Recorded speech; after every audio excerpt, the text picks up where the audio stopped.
And if you don't feel comfortable about something, say so. You know what I'm saying? We all grown and we're here to teach one another and so forth. But we're going to keep on going on with these introductions. Tiffany. We love Tiffany. Yes, and we're going to get to what everybody does here in a few moments. D from the E. I'm kind of like Devin. I started here in the audience because I couldn't be quiet. They were like, you know what, Devin? She said D from Got the you a E. seat on the honorary couch. What's the E? Well, listen, y'all. I'm going to go ahead and start this off because October is synonymous for a lot of things. My son's birthday month, so I'm going to shout out my daddy. Happy birthday to you. Hey! How old is he? Happy birthday to you. No, baby. He's 22. I saw her post and I forgot. Let's finish this song. Happy birthday to you. Happy birthday to my boo. Happy birthday to you. Mommy loves you. Happy birthday. Yay. What's up? He's half my age, so I'm going to say happy birthday, small child. I don't care how tall you are. I don't care how big you are. You half my age, you're a small child. And he always going to be my baby. And happy birthday to all the Libras, y'all. Happy birthday to all the Libras celebrating. And listen, something that, let me back up before I move into that. I always have to give PL his recognition because PL is the first man that gave me my first very well paid hosting gig way back in 2013. And so that's how I even started on this hosting avenue. Is PL brought it to me, and like I said, it was my very first one, very well paid. So I always like to give him that recognition. Oh, okay. Good job, PL. Okay. Yeah, way back in 2013. Right. We started at Club 906. I know they up there listening, so let's go ahead. We started out at Club 906, and I'm in places such as Children's Mercy's Park. So, you know, you don't ever know, you know, what you're building someone up to be. Right. And also what they do at the start of the show is a check-in because PL is an advocate for mental health, and as am I, and as I know Danielle is also very passionate about mental health, and we'll just do a check-in. Well, since we went that way first, we'll start with you, Danielle, and we'll go around the room, and I'll be last. I would say for like my mental health, I mean, like I'm really empowered this week. I've had a lot of opportunities I didn't even think I was going to do, and I just like stepped into them. Yes, in life it can be overwhelming, but it's like the Lord like puts you in those situations for a reason. So when I've had to learn to like not let it overwhelm me and be like embrace it and be blessed to be like, okay, well yeah, I can squeeze this in. Like even earlier today, there was an opportunity today from like 5 to 6 to see something that was so phenomenal. That was like part of something I believe in, and like I know I had this and that, and I was like, you know, when you think of yourself and you get overwhelmed, like, can you do that? Can you, and it's like, I've had to learn to myself, like, well, there's opportunities that the Lord puts in your place, and not let it overwhelm you, but instead of looking like overwhelming, like I got too much to do, look at it as like blessedness, like like I can't believe like I'm able to do this. And so this week, that's how I feel when it came to my mental health. Yes, overwhelmed. Yes, a lot in my plate, but I had to turn it to blessings. Yeah. Right. Yeah. Turn it into a positive. Yeah. Yeah. All right, Miss Tiffany, you up next. Whew, this week. So for me, I'm okay, but I'm not okay. But it's a good way because the space that I'm in right now, I'm in the middle of a big grant, and it is overwhelming. But I'm okay because I'm in the middle of a big grant. So my mental health is like, I'm okay, but I'm not okay, but I'm okay because it's a good okay. So that's where I'm at. Ooh, God Almighty. It's been insane lately. I have ADHD, so the overwhelmingness can really just be heavy and wear you down. But I went to the doctor recently, and because it is Breast Cancer Awareness Month, I got mine checked in August. They're good.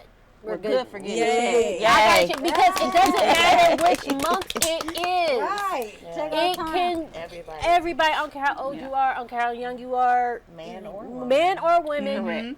Get your chesticles checked.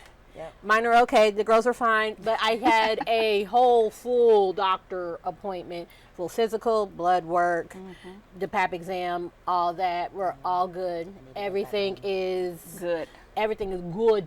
Like she checked everything. She's like, yeah, I've been checking how long? Okay, we're checking everything. Right. So she's been passing out some other goodies.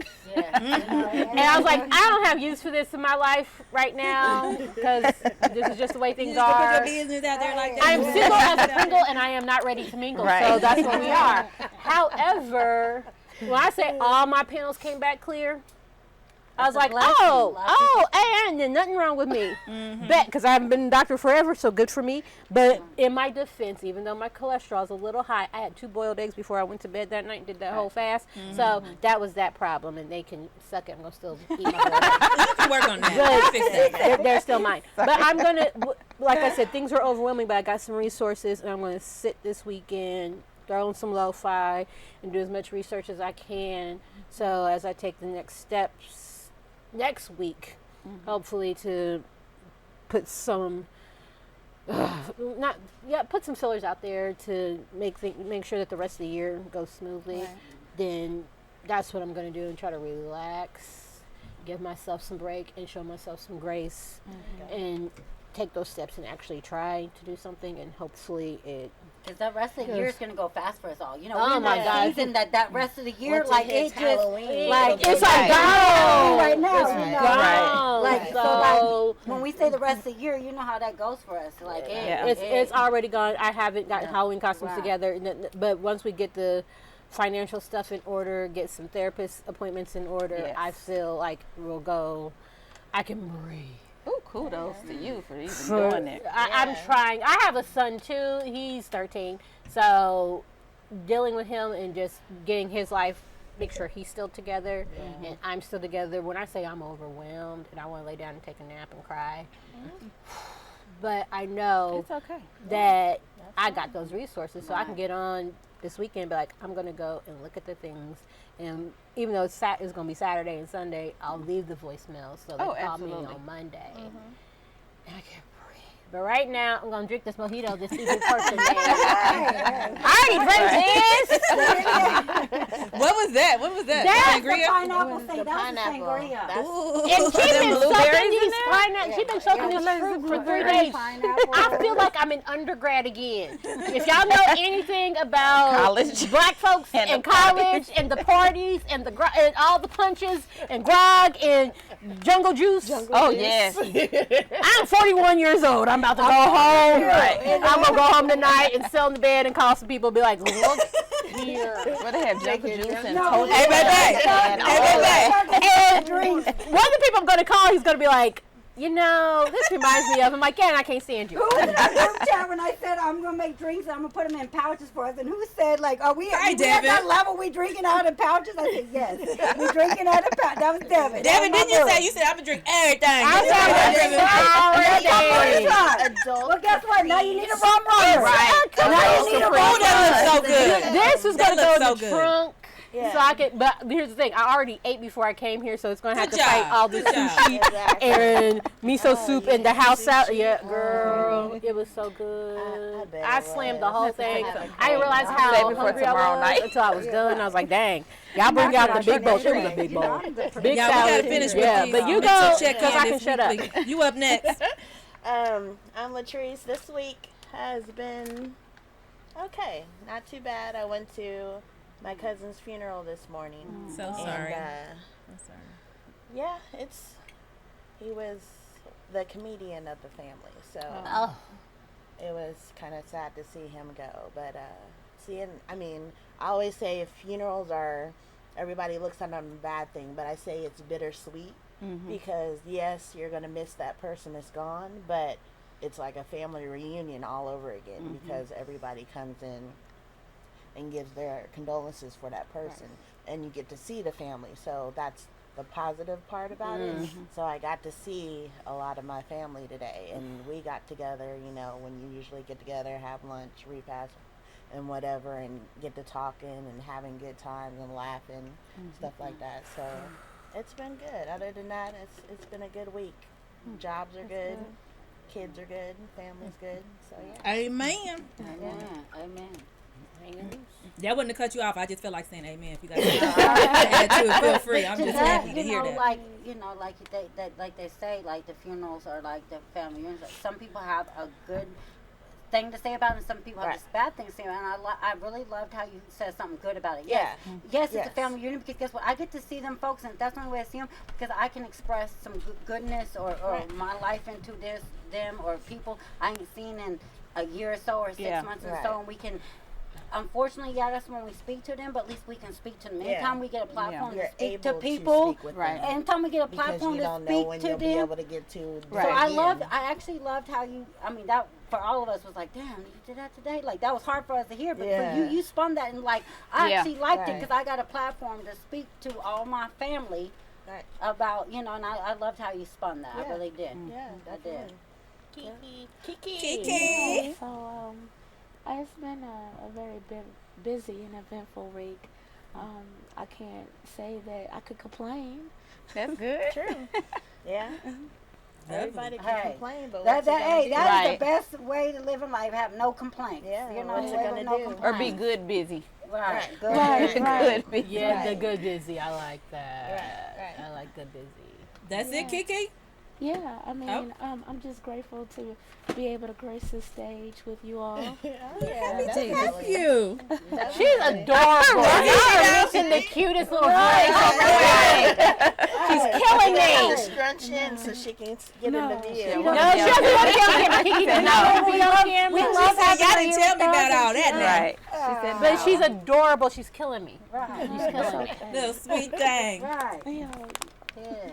It's okay, but I think any day above 6 feet, it's a great day. So we may have our little trials and tribulations, but overall, life is a blessing. Right. So I always say I'm still vertical. Right. I'm still vertical. Right. My grandpa used to say, beats the alternative. Right. It beats the alternative. I'm like, when I was a kid, I'm like, it kind of does. You know what? You're right. It beats the alternative. What is that? The Henny A. You already had the Henny A. No, I did not, because it's Henny and lemonade. Right. He is evil. do you have a mojito still?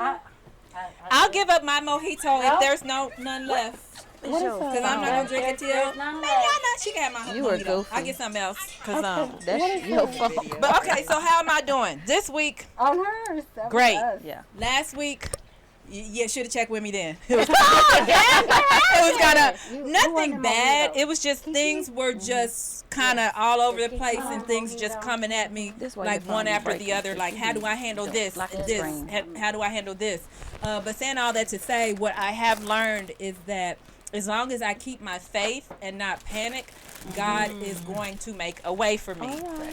I have learned that I have to trust him no matter what it looks like. I'm not saying that shit is easy. No. I'm not saying that shit is easy at all. I'm not saying I'm perfect. Right, but what I have learned is that when I trust God, and then when you reach out to people, you ask people for what you need.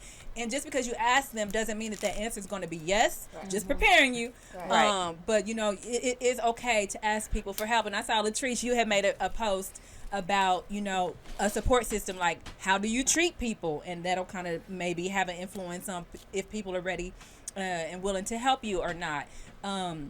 And so it was just like, it was a different assessment that it was. But anyway, last week was crazy. This week I'm good. I'm always going to try my best to power through whatever it is that's going on. Don't mean I'm not going to cry. Right. It don't mean that I'm not going to be sad, but all is well. And I did want to address why I'm wearing purple. Purple is the color of royalty. As was my ancestors, as a descendant, that means I'm the same thing.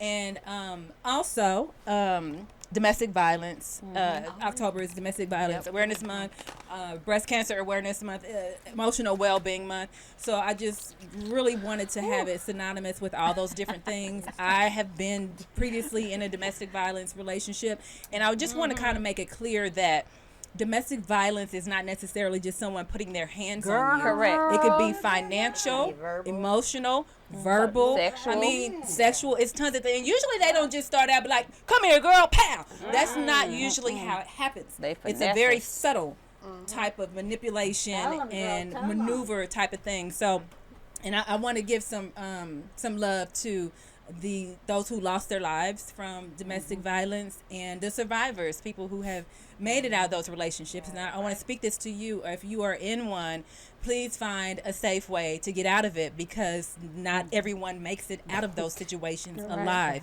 So I'm saying that to say to you, get out of that situation as soon as you can. The best way you know how. There's lots of different resources. Y'all. Oh, I know one. Rose Brooks, I know Latrice, you volunteer It's a new one. for domestic violence organizations. Go ahead.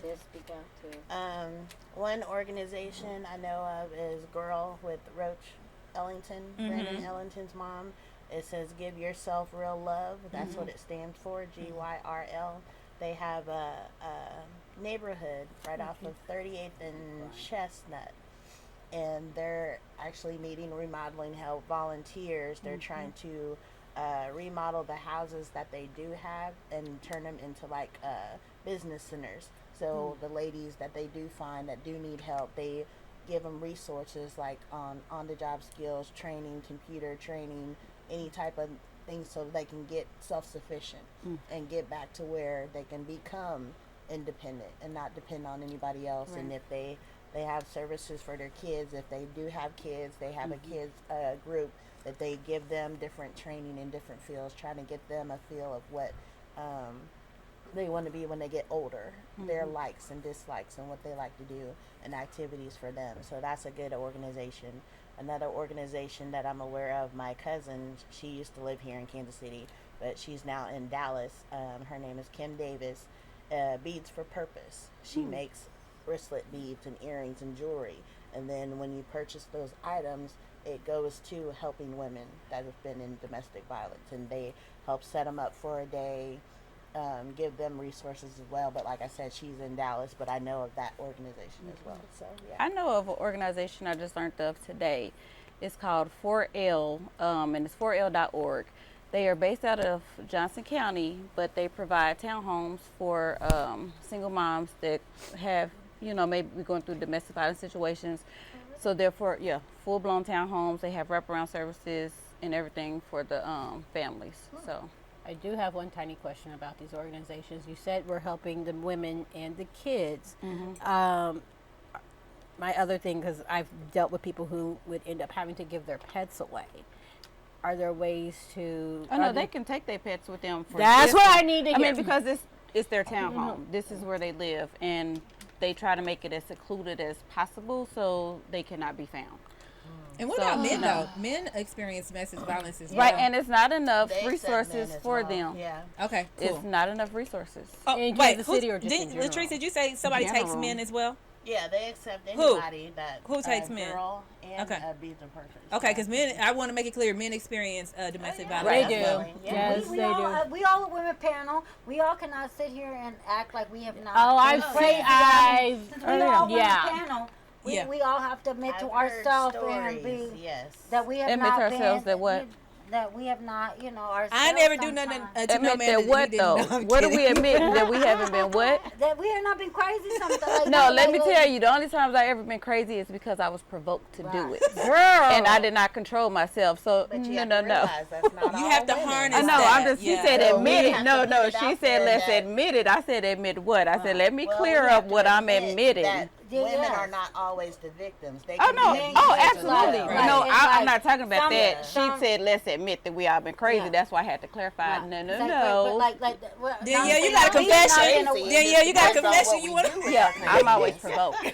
That's what I'm saying. I'm provoked when I'm crazy. If you don't provoke me, I ain't done that. I have done other things. I'm not the fighting type. The fight now. Don't come for me and mine. And you gonna get all this smoke, okay? But I'm For not the trying to record, be putting my hands on people. For the record, anybody who's dealt with the Lawnarchy knows me on Facebook, knows me in real life. I will throw hands. Right. I will throw objects. I will throw shoes. I will fight you in your mother's front lawn. I will fight you. Me first. Don't- It's like, man, they done you don't have I'm tired of. provoke That don't is mean like- hit, but Her provoke don't Kevin's mean cover hit. photo Provoke says is you are provoke. cordially Okay, but invited at the to same fight time, when me we on look at Facebook. domestic That's her cover violence, photo. women, like provoke, like so. What I'm speaking on what Angela talked about. She said men go through that too. And when Oh, we yeah, say provoke, absolutely. It's like, well, they didn't hit first or to hit first, and it's not even about like hitting. It's like when we say provoke, it's like us women saying, well, they provoked us to do that. No, what I'm saying, when I say provoked is just because you say something to me and you might say something small to you, when I respond, it's not going to be your small. Right. So you provoked this whole situation. Do I have to control myself all the time? Absolutely not. You can leave me the hell alone. So I like her. She's my friend now. Damn it. Oh, God. I don't know. No, Y'all need to switch seats. We need to put somebody neutral. I'm just kidding. I was going to say, only issue I have with that, I don't mind the women hitting. Well, not to say they should hit, but the women that do hit, do not expect not to get hit back. Right. That's a problem. That's the problem. Like, if you all up in that man's face and you know, don't expect him to hit back because he's going to defend himself. He has every right to. Right. She's I told my provoking boys, him. Coming from if a woman mother ever of a son. threatens if you feel like, I mean, they're pretty good sized boys, but regardless, anybody, because these women with these nails now, they can be like knives. Right. And so if you ever feel like you're threatened or be like, hey, she's serious, you know, because my younger son, he'll be like, well, he's, you know, strong on I'll never hit a woman. You can never say never. Right. But I respect your decision not to do that. But if you can't refrain it's her, your life for her. Or keep her at a distance to where you don't feel like you can get cut, whatever the case may be, knock her behind out. Right. And I have a 6-year-old son that goes to De La Salle, and I feel like, speaking to my son, he feels like the women, he more inferior to women putting their hands on him. These girls are very aggressive. And that's why when you said don't think men don't go through domestic violence, why I spoke up. Because I have a teenage son, and when he talks to me, he's like, I'm never getting married. You motherfucking bitches. You know what? It's women. My older son has said that too. Yeah, because girls don't expect no grandkids, don't expect no daughter-in-law. And this community, not this community can't see, but this whole country doesn't realize that, you know, like these girls are very aggressive. So where's that behavior coming from? Like, why are these girls behaving this way? Yeah, mine is 13, and he's like, this one's bossy. I don't like her. And I'm like, okay, but I'm bossy, but okay. But at the same time, he's just like, I get that. Your mom. That's a totally different this is I don't want two mothers, though. This is that, and this is this. And there was one girl. Like a woman don't want another kid. Right. Don't want another daddy. Correct. So, yeah. Just one girl. I picked him up from Friday Fun Days, their after school thing. I happened to take the day off, so I got there on time. I say hi to all the little friends, and as we're leaving, he's like, that girl is, what do you call her? Whatever he said was a cross between a libertarian and a Democrat. Whatever the word he said was, I'm like, I'm looking. I'm stopped. Thank God. I'm just looking at him like this. Do you mean authoritarian? Yeah, that's what she is. She's bossy. Y'all, I was like, I'm so glad traffic is backed up because I can't drive my car right now. But she's bossy. I lost it. Every one of them little girls he goes to school with, they're all bossy. They're all they're just, and why are they acting like this? It's like, oh, it's puberty. Oh, puberty. I remember that. Oh, puberty. Because my boys, my youngest son is, my older son is the same age as Angela's son. So I have a 22-year-old and a 20-year-old. And they're still at the point to where, like, these girls, like but I said, we're my teaching older our sons son, not to put our hands. We're teaching a whole generation of not to put. You don't regardless put your hands on a woman. So I don't think the girls are getting taught that though. But the women, when I come to my younger generation, you know, like us, we're in our 40s and in our 30s. It's like we know, like we don't put our hands on a man. But I don't think coming from the younger generation, it's going to switch around. It's domestic violence situation gonna be like, you know. But the men are so they too strong to be like I need help because it's motherfuckers. You want to know why? Because it's not comfortable. They're not. But they don't make it. The society don't make it comfortable for them to say I need help. So that's what I'm supposed to do. I've had friends. I can't control her. Like you know. Right. I've had friends who left. They were males who left domestic violence situations, and it was that insidious, underhanded.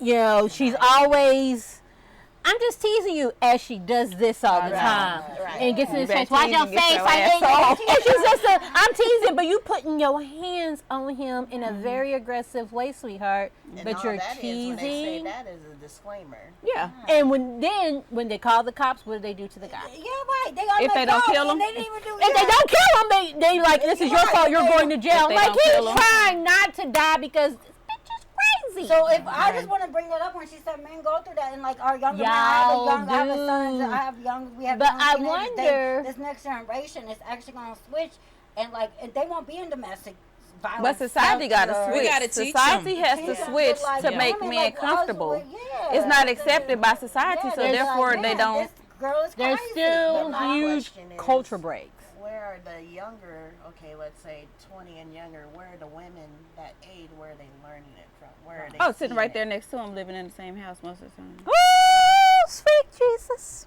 Or taking them to the park to fight. Listen, y'all, Jesus. Or going to school to fight. we could probably stick on this topic for a very, very long All time. freaking night. We're gonna I'm switch it not up. my drink. We are going to switch it up. Before I do that, though, anyone who has ever, while we're talking about, relationships and things like that, anybody who has ever contemplated committing suicide, don't do it. Okay, Right. Things will eventually get better. I've contemplated it before. Look at me now. I'm serious though, but look at me now. I'm happy. I'm great. The suicide prevention crisis line is 988, right? Because it changed. Yep, they changed so it's it. 988. Do not take your life. I promise you, things will eventually get better. I can't say when. I do not know how, but don't take your life. Okay. Spite. 988. Short-term things don't solve. How about spite? You can live for spite and dance on their graves. I mean this with every piece of my being. Dance on, That's another perspective. dance on their graves. And listen, we've talked about a lot of things that the kids go through that we have gone through as adults. I want to talk about what brings us joy. We're going to start this off with Kiki, because Kiki is a very talented photographer here in Kansas City. Kiki, do you travel? Go ahead and tell everybody what it is that you do, and does photography bring you joy? What brings you joy is the question. You know what? That is a very good question, because when I started photography years ago, I initially got into it because of my love for music. And, photography has afforded me a lot of great experiences. And I really feel like, if it wasn't for that, I knew that when I love something, that if I could do it without getting paid, that's when I knew that it was actually something that I truly loved. And even though I do get paid for Right. it. Don't make no mistake. In Jesus' name. With the That's a points. bonus. Right. Oh, shoot. Everything. Y'all. Hey, we need somebody upstairs to check on that. That's Check Danielle. on that, Danielle please. probably fell with her silly self. We love her. Yeah, I Be don't hear quiet. it click clacking no more. That was probably a pot that fell off the stove. We're back, Kiki. That was a Yeah, big so part. that's one of the things that I've come to have joy in my life. And then also, what actually just kind of fell in place for me was the social media management. When I started going viral back in like 2015. It was a really funny story because I posted this picture of Serena Williams that I had gotten from some other page, and it just went crazy. It got like over 40,000 shares. Wow. And, Good Lord. And then, after that, I was like, wow. I started asking these, provocative questions on Facebook, just kind of like thought-provoking and get people's minds turning. And basically, it was like a more of a community that was built because I was asking these questions, and it caught fire. And that's when I was like, well, you know what? There's so many people that are coming to my page. Well, let me get paid for it. And that's when I went into social media management, and that's been an interesting journey as well. But I love it. Human psychology is amazing to me. Just the way that people's minds work, and it's just been an eventful experience. But I would definitely say that, beyond the nuances of social media, there's really some great opportunities that have come out of it, and I would say that brings me joy as well. Good. Yay. She's so cute. I love her. What are some of the nuances to you for social media? I know what mine are. I'm just curious what yours. It's like, I mean, just because you have a mic doesn't mean that you need to speak. Hello. And I think that there needs to be like some control. I mean, you know what? It is freedom of speech, but then there's just some opinions and some ideas that we just don't need, because not only are they problematic, but they're dangerous. And then they get in the wrong minds of people, then they start like festering stuff. And like, you know, you put it does spread. You put those into minds that we don't even know what minds are out there to put them in, and then you have a whole union of people that, you know. Right, with this unrealistic or just, you know, I just want to say that it's, you know, I don't want to say that it's human genocide, but it's depriving people of their intellectuality, meaning that, you know, there's so many deep things that we could talk about, and so many resolutions that become, you know, visible because our conversations, like, we're all the same. We have different hobbies. We may go to work to different places, but we all have that common link of being a human. And I feel like that's what, you know, we can do through social media if we were to do it the right way. And, you know, that was my whole reason in asking questions, is finding the commonality between everybody, no matter what, you know, wage, no matter where you came from, we all have something in common, and we can all make great changes within whatever communities that we reside in.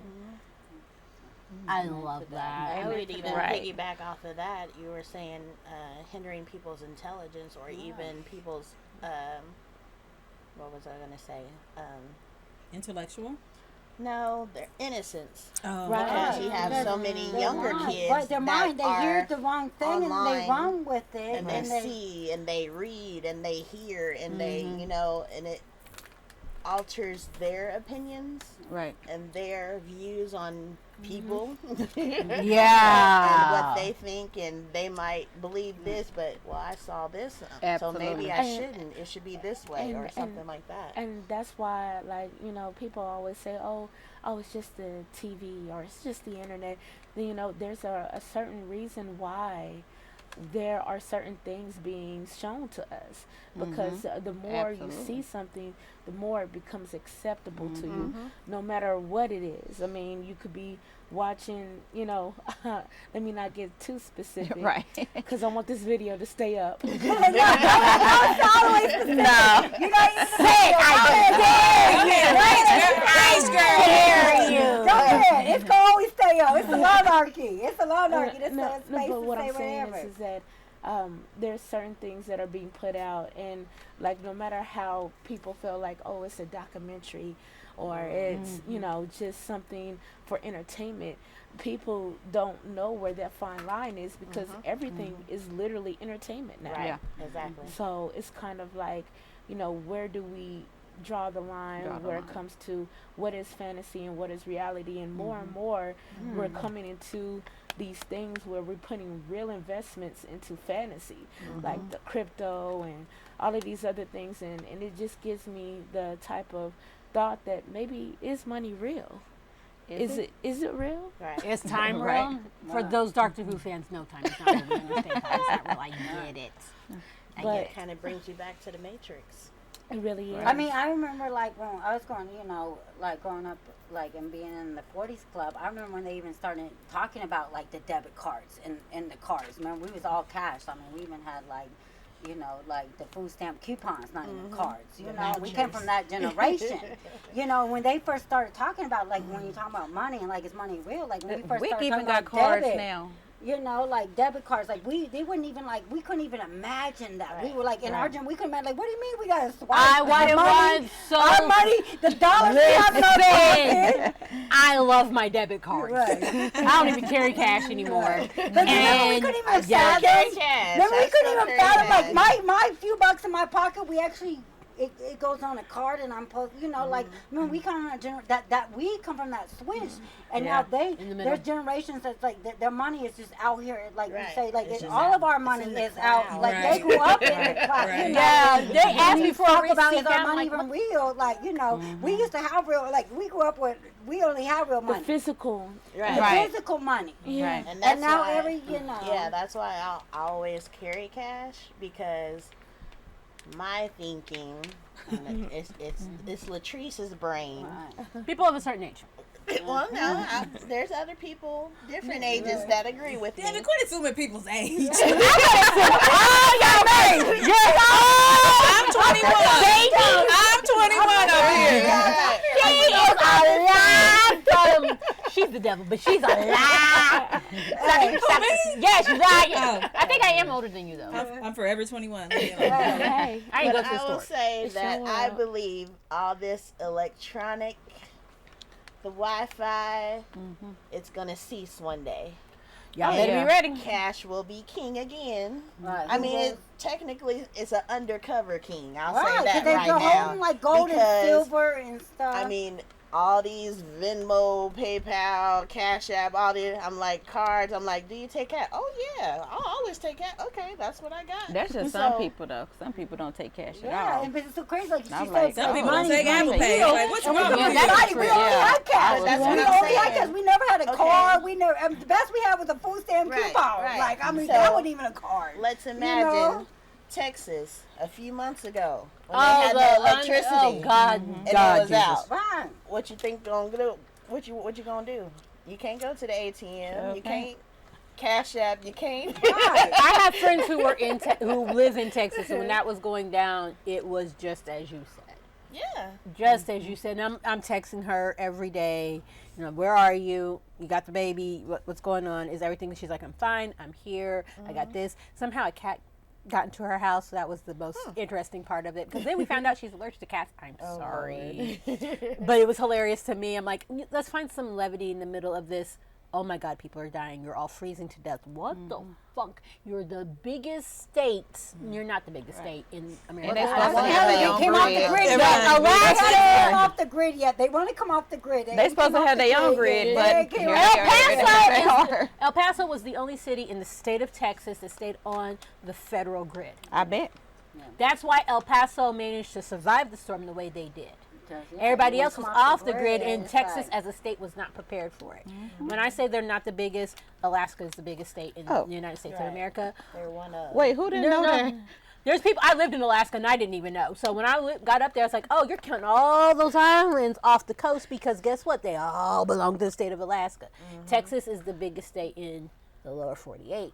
And by populace compared to Alaska, yes. You can pick up all the state of Alaska and put them in Missouri, and they'll be just fine. The state won't blink. That's how many people live in Alaska. However, even as big as Texas is for the lower 48, that right there, like you said, only one city in the entire state of Texas, one was on the federal grid. Listen to the woman. She knows what she's talking about. I do not. And I'm about to be high. I don't. Cash and card. Okay, hey, we talking about. She talking about What? money real, and I'm saying, hey, you need to have. That is your friend. Listen, I want to go back to Love Kiki, her to y'all, death. real quick, and then we got to get around with who everybody is and what they do. Oh. Kiki, you said you love music. Was you ever a rapper? I saw something. What?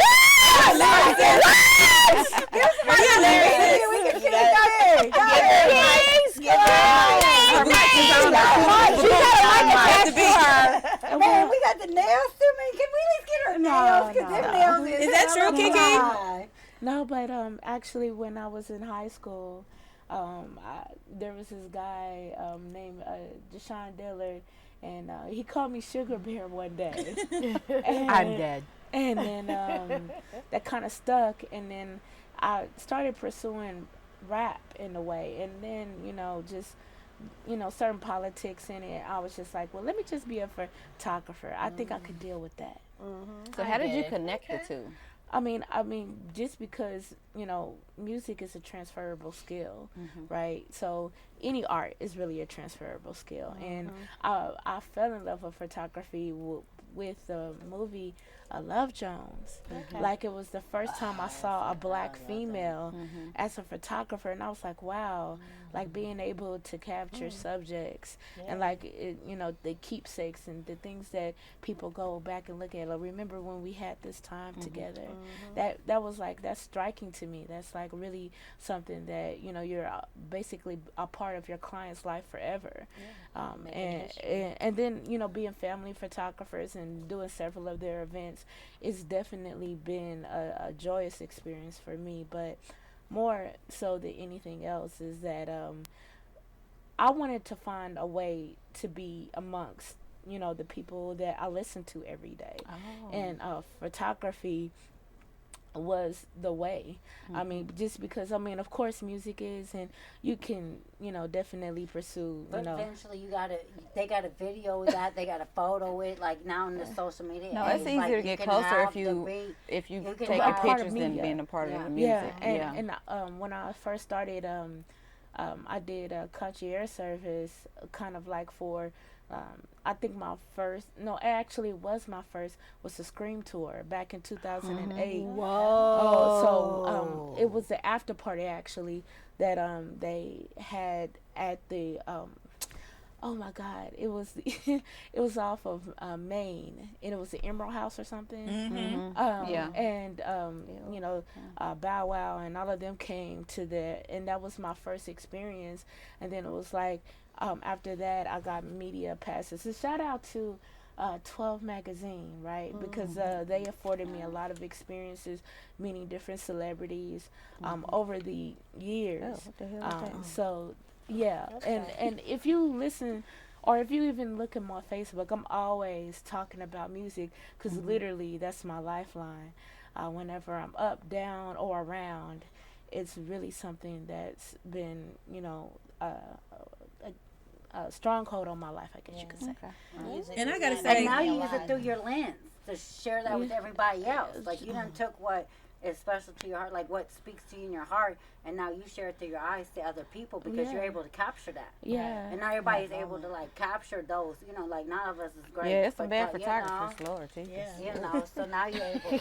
They are like, what was you looking at trying to take a picture? And Kiki, girl, I gotta say, you said the photographs have people say remember when. Well, remember when the week of September the 19th where I met you. So we got to give a shout out to the National Art and Soul Experience. And they hosted an amazing week-long event, brought a lot of Kansas City natives back home, such as creator and director Morgan Cooper of Bel Air, Oscar winner Kevin Wilmot, 4-time Grammy winner Brian Kennedy.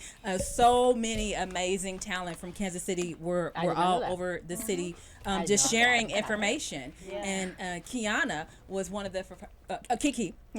Kiki. It's okay. Was special love. She's not used to not special love. Was one of the photographers there that was able to record this and document that history. And that's where I met you. So again, shout out to the creator and director Ken D. Lumpkins for putting on such an amazing event for Kansas City to experience.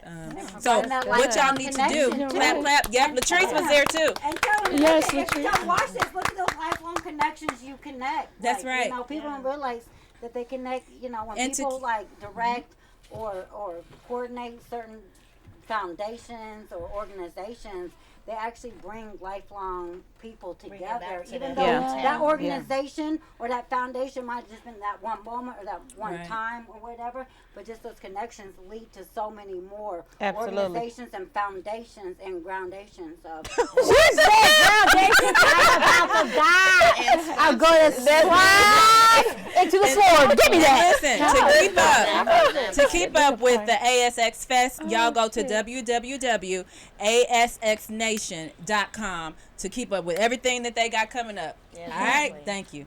Yes, cool. No, really. All right, so we got to keep going with these intros, y'all. I want to make sure we get everybody in who they are and what they do.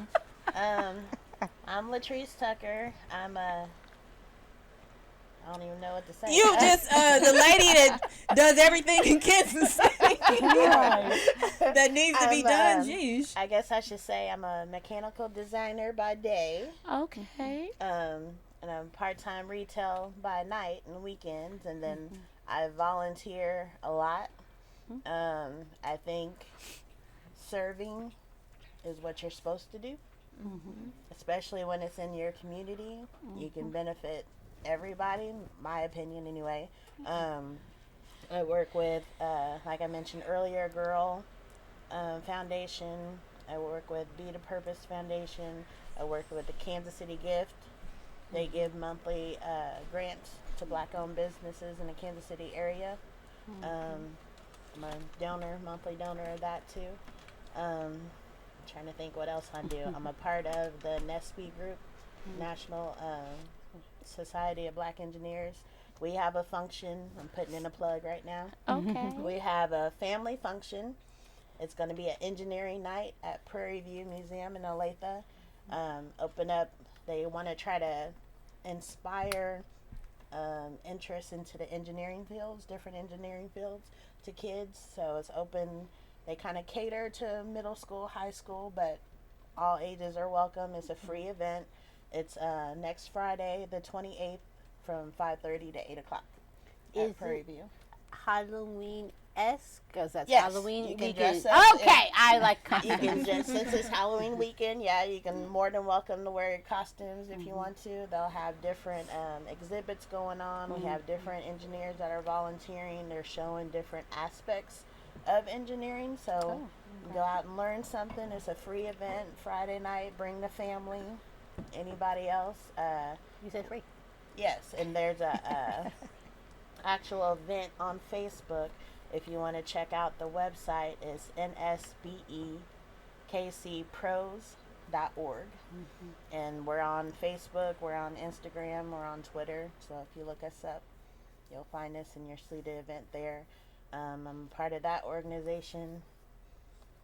I'm hoping I'm not forgetting anybody else. And I have 2 boys. They're grown. They're 22 and 20. They're college kids. And that's it. Awesome. Hey, good job. Good job, everybody. A lot of awesomeness over there. All right. I'm gonna have This clap for Kiki. Did we clap for Kiki, y'all? a lot of hats, but there's a lot of awesomeness under it. Okay. Silence everyone. I'm just gonna keep it real with y'all. I'm the princess of the network. I'm gonna say it like I'm just gonna say it. Somebody might yell later. Hi. We can't say he's in charge, but he might say, "Hi, Matt. How you doing?" Yeah, I'll call you. I'll call you. Hi to him there. Hey, everybody say hi. Yeah, everybody say hi to Matt. He does the things. I can't. We can't say he's the boss, Right? Because he doesn't like being called the boss, even though he's kind of really the. We won't go there. It's a complicated thing, and I've had 2 drinks and an edible. So I'm going to keep this as clear and concise as possible. I'm a federal employee, a government hamster. Beyond that, you don't have the security clearance to know exactly what I do. I'm not saying that to be facetious, like I'm better than you. You really don't. I work with people. I have family members who work in the same agency that I do, in the same building that I do, and they don't have the security clearance. So I can't tell you anything beyond that. In my real life, I'm a mom, a punster, a memester. I love tacos, and bacon, and wine. Real life. and wine. My cover photo on Facebook is, it went from, I had it for years. It said, some girls are just born with glitter in their veins. And since I was a teenager, I've proclaimed myself the princess of everything. My mother said, okay, I'm the queen. I said, you can be the queen, and once you go, God bless your little soul, but I will be the princess regent. I refuse to become the queen. She said, okay. My mama said, okay, I'm going to be the princess forever. However, I can do my own taxes. My dad's a tax man. The fact that he doesn't do my taxes anymore, he's kind of grateful for it, but at the same time, he's like, you can do your own taxes now. I'm an adult. I can do my own taxes. I have a child. He's 13. TikTok, he's 13. They took his TikTok away. For the love of God, TikTok, give it back. Nothing really. I think there's some interpersonal minors. They like the minors, yes, and there's some other interpersonal things going on with that I think somebody reported him to get back at him about something. I don't like you. Will he get it back? I hope so. We're going to work on that. Right. That's something we're going to work on the next couple of weeks. We have till December 15th to get that done. But he's already downloaded his own stuff. But at the same time, he is 13. I gave birth to this child. I pushed him into the world without drugs. When I say I will fight you, I will fight you. Please don't provoke me. Woo, without any medication. Okay. I didn't do that. Okay, that's right now I've had 2 drinks and an edible. We're rolling on fire right now. I'm on fire. However, behind that, and I love my Chiefs. I love my Royals. Amen. I love sports way more than most girls, but at the same time, my parents were like, if you ever meet a guy and he likes sports, you need to be able to have a conversation with him. You don't want to be like so-and-so. Cool. Fine. I'm the girl who was 6 years old, and I remember this day vaguely in my head. I just remember pieces of it. I came downstairs, and I looked at my parents. My mother was ironing clothes. My dad was reading the newspaper. It was like 7. No, not 7. It was a Saturday morning. Mm-hmm. We already had breakfast, whatever. She's ironing clothes. They're talking. He's reading the paper. They have since split up, so this goes to show you how young I am. I said, I'm going to be a KU fan. And I went back upstairs, and I just declared it. And they looked at me and looked at each other and said, okay, and I have been. Now, as an adult, I about the KU. As an adult, come out the rock chalk. But here's the deal. I'm certified. I was born at KU Med. Yeah. So I make fun of the zoo people all the time. I live on 58th in Swole Park, and I have a KU rock this big in my yard. And they don't. You're not in Lee Summit, which is the largest population of alumni outside of Columbia. Yeah. So shout out to Lee Summit for supporting your team, even though they're with the SEC now. I love the friendly rivalry. I want to get. Are they still undefeated? No, we lost. We lost last week. I ain't talking about KU. I'm talking about Missoula. I ain't talking about no KU. I'm not talking about KU. Nobody watch KU. They might be, girl. We were talking about KU. Y'all from KU. We don't. No, they might be. I have to Google it. But Mizzou's undefeated. I think they lost. Did they lose one? I think they lost a few times. Yeah. I think they lost. But did they have like a string like KU did where they got to like the 4th or 5th? No. Y'all. Yeah, KU lost to TSU. And no, they not only did they lose to TSU, I think they lost to Oklahoma. They lost again. Yeah. Ooh. 2 in a row. Yeah, 2 in a row. Oh. So yeah, they tried. I love them, but they still, it's whatever. It's a thing. Football and basketball at KU is, I get it. That's better than Wichita. So. Well, them Shockers are a shocking little group of people, and I love them. And when they show up, I'm like, okay, here we go. Because K-State, you're looking at each other like, where'd you come from? And I'm like, listen, don't underestimate the little guy. Just don't. I also am a graduate of Central Missouri State. I will call it CMSU to the day I die because that's what my degree says. They changed it. My degree says it was conferred to me in December 18th of 2004. Graduation was December 4th of 2004. It says Central Missouri State University on it. Not UCU. Fuck that other noise. I said what I said. Fight me, right? I will fight all y'all. I'll fight CMSU. Listen, I'm a 99 grad from Ruskin High School in Kansas City. I'll fight them too. I will fight you. She broke out Ruskin. She said, I will fight everybody. I will fight my classmates. I will fight my alumni. I will fight everyone. Of course, there's somebody who's like, hey, she gotta shut the fuck up. Hi, Matt, I love you. We'll talk about this tomorrow. Yeah. You got to be nice. We need some water. We got some water down here. Right. Jamel, go get some water because Becky's losing her mind. No, we'll get another pouch. Absolutely not. No, that's accensible. Come on now. Calm down.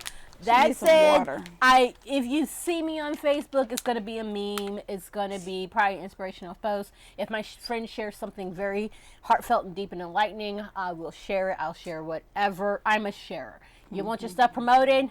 Holla at your girl. Angela knows. She does. I will share every fucking thing. I may not be able to come along with you on your little journey physically. I will be at home sharing all your shit. Well, financially, that's the thing. I'm too broke right now in my life to contribute. But honey, I will share the fuck out of your shit. But you know, it's value in sharing. Let me tell you about the value in sharing. My friends have made money off of me sharing their shit. Yeah. So therefore, I understand the value in sharing. Honey, go spend that money however you want to. I don't care. I'm on. However, don't be mad at me and tell Facebook to leave they stinky little paws off the whole fact that you're oversharing, you're spamming people. I can't tell you how many times I've been thrown in Facebook jail because you're over. Bitch, shut the fuck up. I'm helping America. Because sometimes you need a funny man about possums trying their best. Sometimes you need to know what the tacos in the city are. Right. Sometimes you just need to know that I'm having bacon right now. You need to know my favorite wine. I love Hello Kitty. I love Invader Zim. I love Pooh Bear. You don't all have to share the things when they launch. I will see them. Just kind of check my page and see if somebody's already shared it, because most times they have, so we don't need 6 of these at once. I'm just saying. Yeah, no spam. Yeah, please don't spam me. So I can't spam Facebook. Because if I can't spam Facebook, don't spam me. Hit up my inbox if you want to. I had a friend who did that recently, and it wasn't the best day, but I tried. A couple weeks ago, Pottery Barn Kids launched a Hello Kitty line. Oh. Here's the deal. I went to Pottery Barn. There's only one Pottery Barn in the Kansas City area. It's in Overland Park, Kansas, at Town Center Plaza. They didn't have a damn thing.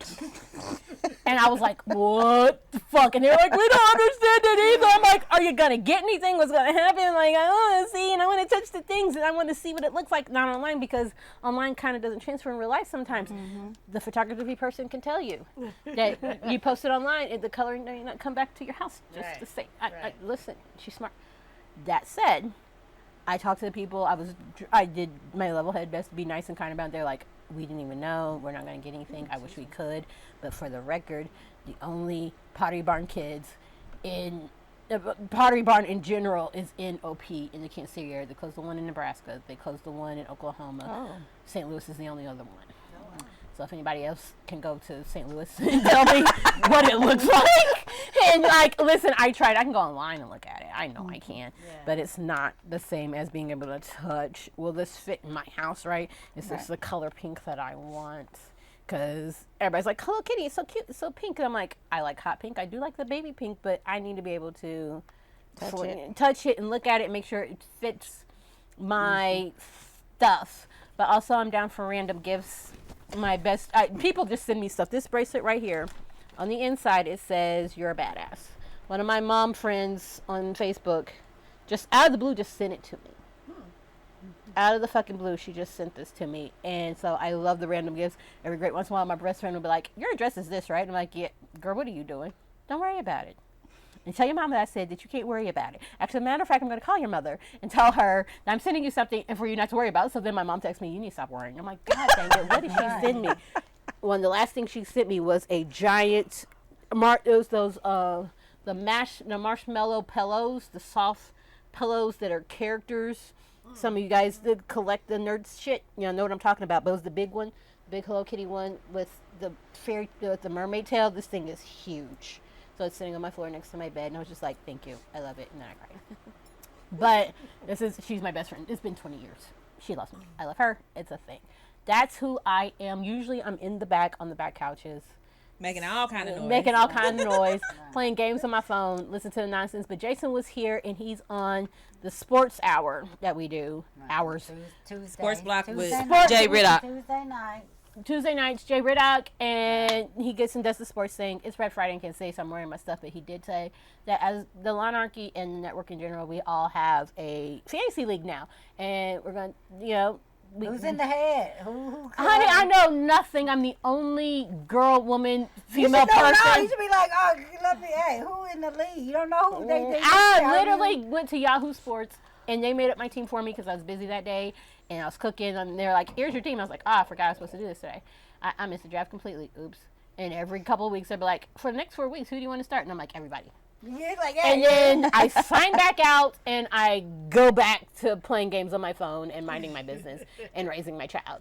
So that is who I am. I'm just here for funsies. I got yelled at and got drugged over here to the couch for the first time. Hey, and as your resident, this is the first time. Yeah, literally. We always I've never been on. You Good just job, heard Danielle. me. Danielle did that. I did that my first time. I was over there. Danielle No, you did that. You didn't. I brought the couch. Yeah, you brought her to the couch. One time, Danielle just being Danielle. We're going to hear about her in just a second. But yeah, she drugged me over here. Maybe that's what inspired into Ladies Night. Because when I first ever came to this space, I was over there too, and Jamel actually had to like stop the show and introduce, like, y'all, if y'all don't know, that's Danielle over there talking.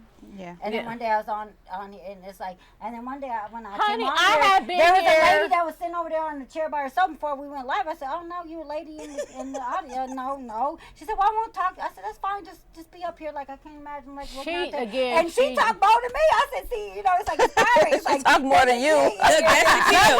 talks more than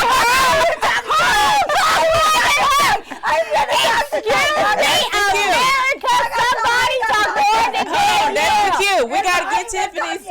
That's the cue. We gotta get Tiffany's intro in. And there's an event coming up tomorrow. So if you can please speak on the Women's Wellness Day after the Women's Wellness event, after you share who you are and what you do, Miss Tiffany. Okay, so I'm Tiffany. No, I'm just playing. So I'm the founder. Of Hold 'em Up for Care, and so our main program, what we do is we measure girls, fit them, and provide them with free bras so they have the proper breast support in school. We also service women because in order to reach the girls, we have to educate the women. We work with the student athletes. We work with breast cancer survivors. We provide mastectomy bras. What am I missing?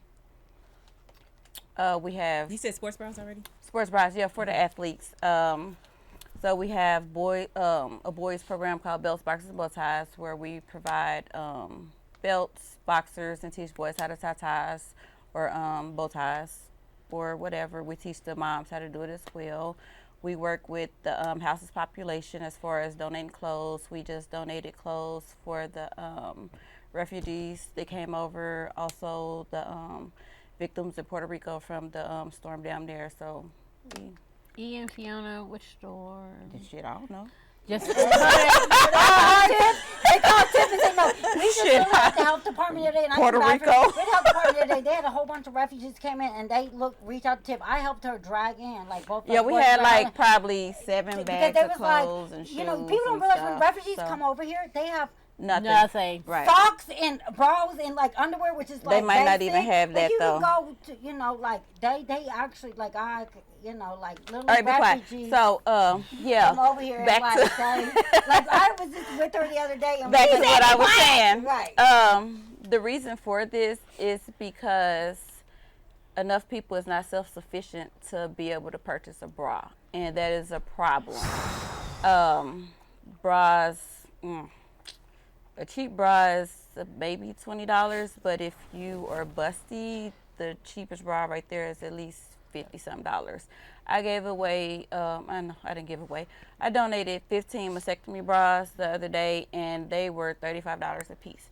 The thing is, a lot of insurances don't even cover their mastectomy bra, so that's another. I'm gonna stop you because some people listening might not know what a mastectomy bra is. A mastectomy bra is for breast cancer survivors that either had one breast removed or both breasts. So that's what mastectomies are.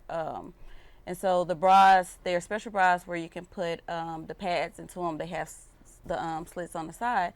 And so if you already been, I'm not going to say violated, but if you have a single mastectomy or a double mastectomy, you lost your breasts. Then you need a bra because you still want to have some type of ounce of woman in you, and your insurance won't even cover your bra. Like, what type of shit is that? For the girls in school, if they're sitting up there and a teacher labels them as a problem child because they're fidgety, well, why are they fidgety? They could be fidgety because they have an underwire that's cutting into their rib cage, so they can't sit still. Yeah. They might not even have on a bra because they can't even afford a bra. Gas is already high as hell. Food is high as hell. Who's thinking about a bra? So a bra is a school supply, just like they need, well, now laptops, they need bras as well. If they want to play sports, don't nobody want to run up and down the court or skate or kick a soccer ball, any damn thing, and you just bouncing all over the place. It's not healthy. We also teach them how to do self-breast exams. That's early detection that can save your life. So who knows your body better than you? Right. You. And if they can sit around there and learn how to do a breast exam and they with their friends or whoever, they'll be like, okay, well, yesterday I feel like this, today I don't feel like this. I need to go get help. We have resources to connect them with people so they can get, help. And they'll even go with them to the appointments. And so it's all about building up their self-esteem. That's mental health. So if they can have the proper breast support in school, they can perform better or they can perform better at work, what do? They become self-sufficient. They become better citizens for the whole freaking world. What is the first thing that girls do, or who the first people they talk to? Boys or other girls. Guess what? If they put that positivity off on them, a lot of shit can change. So, but who even thinks that a girl needs a bra? Nobody. Real talk and measurements, because I know a lot of grown women don't know their I size. Once upon a time, wasn't sure about, how to properly get measured for a bra. So I think that's so dope. Each and every one of you ladies, everything that you're doing is amazing. And I really appreciate that you all are providing that education to our young girls and also to the young boys, with the bow ties and to the moms as well. Right. Because my son's grown. He don't need me to tie nothing for him. But not to say that I can't learn, but to be able to provide that information to parents now, I think it's so dope. So yeah. You'll do it someday. I'm sure. All the stuff I've seen Angela do lately, there's going to be a point where somebody's going to be milling around. And she's like, "Yo, come here. I'll tie your tie." You're right. Right. That's One thing I just learned recently, even about foundation, and I'm wearing their shirt today. It's like the straps. I don't know if y'all even knew. Like just like my book bag I have here, my straps are like equal in the back. So so just like my bra, like I didn't realize that. What she means is just because your straps your straps don't have to be even. Honestly, if they even, then really? your bra's not fitting right. Right. Yeah. And I didn't know that. Your straps don't have to be even. Everybody knew that. I just learned this recently. I'm 42. Your straps, so your straps don't have to be even. Also, when you get a new bra, you're supposed to use the whatever them things are on the outside. As your bra get older, then you move it in right for the tightness. So you use the furthest one out. The furthest one out. Yeah, the furthest one out. And then the hooks. older you go in. Right. I don't And know then, what I've been doing.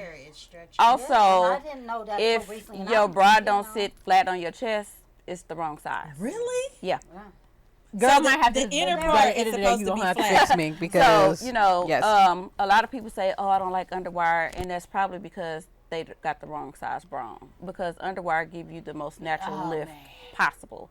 And then everybody, I ain't gonna say everybody, but a lot of young girls is misconstrued because they think the cute bras are the better bras, and they not. They are the worst ones. They don't provide, So support. where do we get the good bras? Me. From you? Honestly, like Walmart supplies have gotten so much better as far as with their bras. Yeah. I mean, Waco, we can't afford that. Like, we can't afford that. Lane Bryant, but still, you can't afford that. I'm not going to buy a $30 bra at Lane Bryant. You want to know when I buy it? When they have a sale. But or clearance. but who can afford that? So it's like, where do we get good bras from? And it's not in the budget. So would you though recommend somebody actually getting sized properly so they know what to get when they finally can go get it? Absolutely. Where would you recommend besides you? Because we might have to talk later. I mean, Dillard's. You can go. Dillard's. They measure. Lane Bryant, of course, they measure. Victoria's Secrets, they measure. I'm not too keen on them measuring because they kept me wrong for a while. They measure me for their bras, not a bra. So you just asked. I told you. I did. Come tomorrow. When is To be honest, measure people tomorrow. To be honest, get your tape measure. You measure around the bottom part. Okay. That's your band size. Then you measure around the biggest part of your breast size. That's your cup size. So you subtract your band size from your cup size, and that you subtract your number from your band around your breast. That give you your cup size. So if you don't want to go nowhere, do it yourself. But just because you measure one size, that don't mean that's what you wear. Right. Because that's why you gotta fit. It might be this size. No, that got something to do with like the different people that makes it. What I'm saying is, once you measure your size, you have an idea of where you're gonna start. You have to go and try on the bras to see what fit and what works best for you. Right. Some people don't like side boobs. Guess what? They have bras that cover that up. Some people don't care. Yeah. That's why I said the wire bras give you the natural lift, but a lot of them are not padded. So if you out and your nipples is on cold, you need a padded bra. So it's all about what do you prefer. You do full coverage, you do balconette. That's why you have to fit yourself as far as trying on bras so you know what works best for you. And say you measure yourself, you're a 38D. Okay, I don't like the way that fit. You can go up to a 40, but go down to a C because you're going down to cup size because you went up a band size. So it's really all about trying on the bras and what works best for you. They even got sleep bras now. Before, they like, oh, you don't sleep in your bra. Well, guess what? They made bras to sleep in. Oh, thank you, Jesus. You want to sleep in a bra, Devin? The droopy. Huh? You want to sleep in a bra? There's some. How can I put You this? do, Latrice? They have sleep bras. Tank tops in the summer. Let me tell you, I do not sleep in a bra. Okay, So what's the purpose of a sleep bra? What's the purpose? I will say this. Hold on. More firmer sleeping in it. Now, Hell here's no. the deal. For me, No, you must. because You must. I like tank tops in the summer and waking up and your boob It's is hanging half right out of the tank top. Now, if you got company, they might like it, but I don't particularly like it. Right. Personally, this is the Lawnarchy. This is going to go live on Facebook. Listen, if you have any body modifications on your chest, if you have any body modification on your chest, there's certain shirts you can't sleep in anymore. Catching it on your tank top is uncomfortable. You might want to have a bra to sleep in. I love this concept. I do not sleep in a bra. I'm Now, not. I I don't care how many they make. I'm not doing I don't it. want to. But I want to be that's free. what I prefer. It's want an to be idea. free. It's an Right. idea. I have You're free one. now, Angela.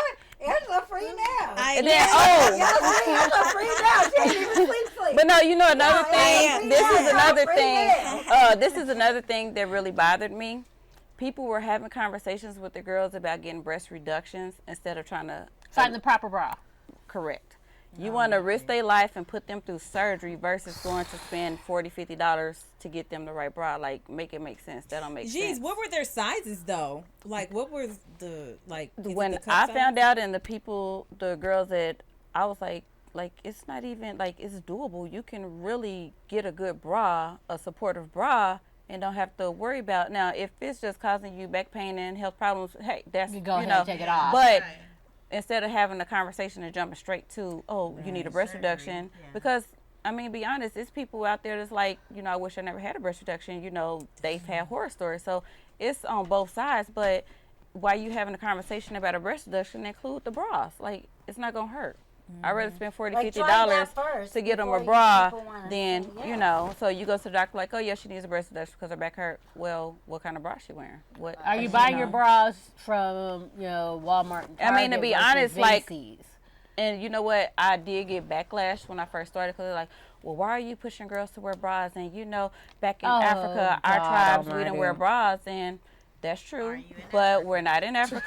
Right. But is this person wearing a bra? Or does their I don't even know, and I really didn't even give a damn. My thing is, we're not in Africa. Yeah. We are in the United States. Right. I'm tailoring to them and what's going to help them with their self-esteem and help them improve their lives. So that has nothing to do with what we're trying to do right now. And it's real talk, because even as a grown woman, I mean, like if my girls ain't sitting right, I just I like that. You know what I'm saying? Right. You don't feel comfortable. Even so if I'm feeling that way as a grown woman, you got to know the young girls feel that same way. You know this. Too. They wear double tank tops. They wear these sweatshirts. They wear big. They wear jackets.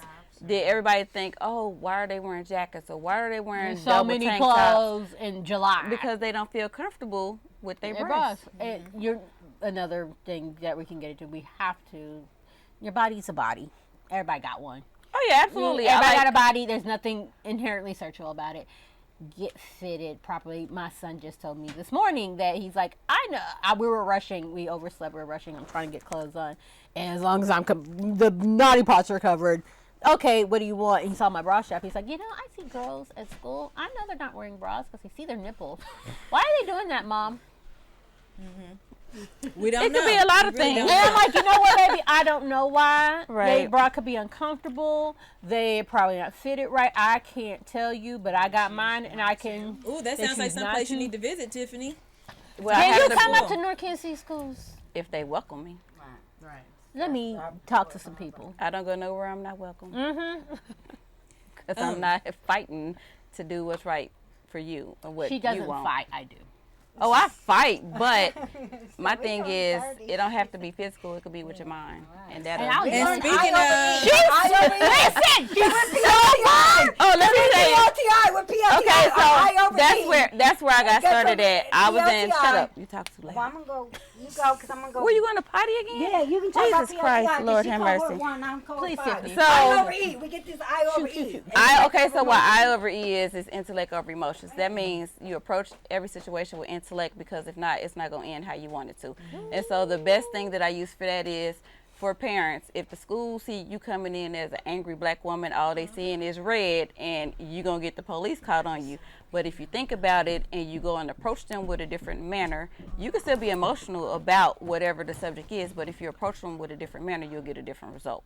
And so I started in PLTI. It's called Parent Leadership Training Institute. Mayor Sly James brought this here. Yeah, I remember that. I was in the first cohort. Everybody has to do a community project. And my community project, I had wanted to do a bra drive for girls.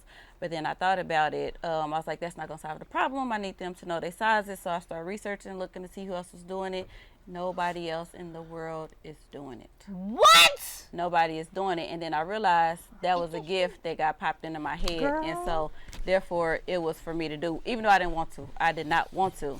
And so, I was in PLTI. Let's see, I spoke on panels. I'm part of the community engagement right now at City Hall. I'm a community wellness ambassador for the health department. I am a member of Brookside. I'm a board member. Thank you. Brookside? Yeah, that's where my kids go to school. Brookside Charter? Yeah. I know that. And so yes. I'm a board member there. That's just me. I just like to give, but I don't enable. So Danielle calls No, that's you. not my event. That's the health department's event, and I'm be a vendor there. I will measure there. Okay, so that's the Women's Wellness event tomorrow, October the 22nd, 11 a.m. to 2 p.m. It is free. Yep. And you want to tell them where it's at? The Guadalupe Center. What's the Oh, address? the Guadalupe Center. I know Yeah. exactly what it is. That's around the corner from my taco place. I have a And favorite so they taco have place. a lot of good stuff that's they have going on. I know they have, I think, yoga. What else they have going on? Some type of exercise. It's a few. Pilates. Pull up like all the vendors. I'll be at. No, I didn't say the vendors. They have a list of things that they're doing. It's a women's wellness fair, but they said men. Yeah, men you can bring your welcome, kids. You can bring your Yep, kids the that have kids. face painting. But It's going to be 80 degrees tomorrow. Go outside while it's still nice outside and go Right. get Everybody stuff checked out. there. There's everybody out there. And so they have bouncy houses that have face paint. It's family, it's family friendly. So. And it's free. It is free. It's free. Yeah. Okay, hold on a it's second. free. Pause when you're watching this. Pause real quick. Zoom. Take a picture. It's all over social media. If people's on Right. social media. And the best way to get in contact with me is www.HEE4C.org. You can email me, you can text, you can find me on Facebook, Instagram. Email me, holdemupforcare@gmail.com. Perfect. And then I do want to ask you, because Danielle calls you, what is that? The mother funder. Mother I call her funder. MF. I call her MF. And I what call does her that mean? MF. What does that Y'all mean, hear this. Tiffany? The mother funder. What does that mean, Tiffany? Why does she call you a mother funder? Because as of today, I have won 5 grants. 4 have already been This announced. year, not This not- year, since February. Not since this year. Yeah, since not February. the So foundation. That's since what I'm- February, I have won 4 grants. I've also won another grant. They haven't announced it, so I can't announce it. And I am working on another big grant. So that'll be my 6th grant. Woo-hoo. So, oh no, sorry. That'll be my 7th grant, because I did win a grant from Microsoft for marketing and advertising. Yay! That's why I call her my MF. My mother. Y'all two need to Now, talk. But that's why I brought her. I was, You need to talk to Tiffany. Hold on, I got a question. Yeah. Before, so because you've been so successful with your grant writing, will you provide any insight to people who want to write grants for themselves? Now, I as well? write grants for myself. I don't want to write for nobody else, but I can absolutely tell you, this is what they like, this is what they don't like, this is what you need. Like, I can absolutely, I can absolutely help you, but I'm not gonna write it because it's easy for me, because it's my organization. I know what it is, but I have no problem giving nobody pointers or whatever. If people don't realize when those grants, they gotta come from your heart. I'm okay with it. People don't realize when it comes to grants. Oh, and you know what another thing is, when you're writing grants, one thing, and everybody should know, Kansas City is a relationship town. You have to network and build relationships with these people. You have to talk to people. It first of all, they always say don't do it at their office in the boardroom. Right. Go have coffee, go have lunch, Right. because it's more impactful. And so, I Right. would help people. There's a I'm not gonna do the mystery. job for you, but I can send you in the right direction. Because you have been so successful, I just wanted to ask you that. So Danielle, Oh Lord, here she goes. The firecracker. you got to go. Yeah, I'm actually, I'm actually, See, I don't think I can sometimes ever chill, people not don't like chill, to but help. like everybody else, I wear a lot of hats. We all wear a lot of hats. But the biggest hat to me right now, like for even this weekend and for everything, is sexual health. Mm-hmm. And sex education. Like, we're both community wellness ambassadors. We get a lot of information from the health department. We all, there's 50 community wellness ambassadors in this program. We all take that information, and there's so much information they come with. It's not just HIV, it's not just healthy homes, it's just not, this. But most people don't know about it. That's the thing. And so they give all this information. I just happened, my first meeting that I sat in, so my biggest renegade right now, my biggest campaign right now is for like HIV prevention, because my first meeting I sat in at the Community Wellness Ambassadors meeting, and I have came on this show and talked about, was in my zip code is 64130, that I live in, right on 58th and Swope Park, there's 155 known HIV cases. That's known in my zip code. They have the alone. highest number. The highest of number HIV. in Kansas City. So I can't sit in this meeting. In I sit in a lot of meetings. Kansas We wear a lot of City, hats. 64130. Yes, The whole absolutely. zip code as a whole. So to me, I wear a lot of hats. We all wear a lot of hats. Like you wear, so I was sitting in this meeting wearing one of those hats, and they gave me that, and I was like, wait, that's my zip code. I said, there's no way in hell I can leave out this meeting and just be like, oh, okay, well, ain't me, because I sleep with y'all motherfuckers. I couldn't do that. And so I've been on here, many times, and I'll be out here tomorrow. I'll be out there tomorrow with my own booth from the Kansas City Health Department. Sex education. Talking about HIV prevention, like handing out safe sex kits. But what I want to continue to show to the community, what people do not know that's out here, is in the middle. y'all out here yelling hot girl summer, Or hot boy. hot boy, and y'all know your COVID status, but y'all don't know your HIV status. You know in 20 minutes in home, you can get the same mouth swab and know your HIV status. Is it free? And it's free at the health department right now. They're right here. And don't forget, like even parents, y'all might not like this, but you can be 13 and go to the health department and get it yourself. and get tested. Yeah, so kids don't think you need your parents to go pick up this test. Or do it. Can I 13 tell and you over, something? you can Can I go get tell- an STD. because You can I go tell get you checked for something? You know why? STDs without the Because parents. generation, like us, our kids, we're in our 40s. We had our sex education, so I'm really, right now, I'm a big campaign for sex education and run a lot of programs for sex education. Because yes, Missouri state statute talks about sex education in our school, and yeah, it's allowed, but their health class that they say ain't talking, telling. Do you know they're catching shit they can never get rid of? Right. Our children, yes, they die in the streets. We're worried like, oh my God, they're gonna die in the streets from, like crime prevention. No, there is shit going around right now. Right now, nobody, like, really, like, syphilis right now is high. It's an outbreak, like HIV in back. the age of 20, like, it's because they don't have no education. No, it's a huge outbreak. So if you hear me on, like, social media, a lot of people will tell, and so I'm tomorrow I'll be out at health. I had my own health fair, like, a weekend, like a month and a half ago at the Southeast Community Library on 6th and Swope Park, right in my neighborhood. Had everybody out there getting tested and stuff. Because people don't realize, in our zip code, just my zip code alone, there's 155 known cases. But it's people the highest. look around, and that's the highest in Kansas City. But what people don't realize, you don't have to go. Like, you can literally get, just like you get a COVID test in home, you can get an HIV test for free and do a 20-minute mouth swab in your own home and know your own status. Right.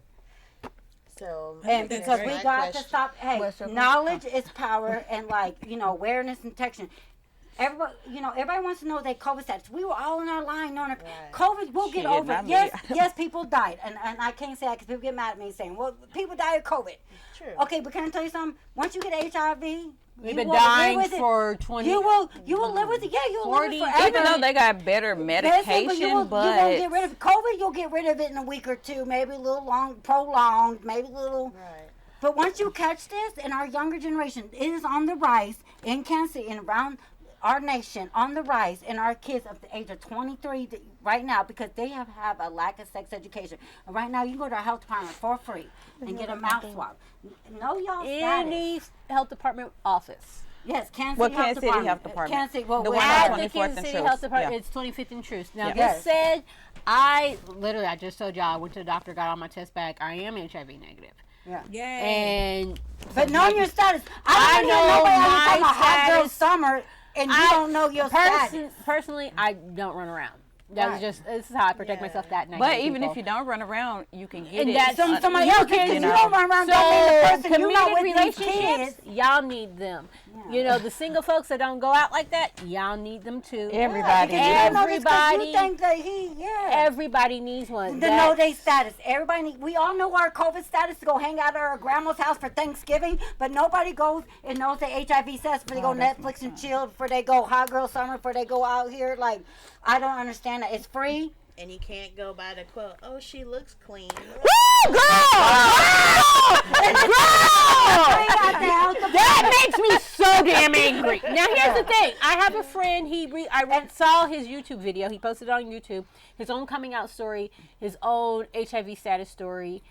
And I've known this guy since I was 2. I'm 41. I was at his second birthday party. And this goes to show you how old we are. And he's HIV positive. I got COVID last year over Christmas. So I missed Christmas and my birthday for the second year in a row. Since COVID happened the year before, my cousin's like, come over, we'll do a little cake, something. Because I spent the whole year under COVID, but half of it at home. Because they said, you can't come to work. I said, okay. And then just a few days ago, if not a week ago, I found out one of literally my oldest friend, I've known him since I was 2, is HIV positive. I am HIV negative, but I had COVID. I'm still here. I had my COVID shot. I didn't have my booster, but I had all my previous COVID shots, and then I got my booster after I got over it. It took a month. I got over COVID. No, less than a month. It took 2 weeks. He will never get over it. I got over COVID in 2 weeks. He has HIV. I've known him since I was 2. And he is about a year and a half. He's 2 weeks younger than my brother, who is 18 months younger than me. That's how we do the math. I've known him since I was 2. If I'm 41, he's 39. No, he just turned 40. He just turned 40 in August. He is HIV positive. And the way he tells the story, it shattered me in places I didn't know I could be shattered because I've known him for so long. And it is the usual. I ignored stuff. I didn't listen. I didn't want to believe that.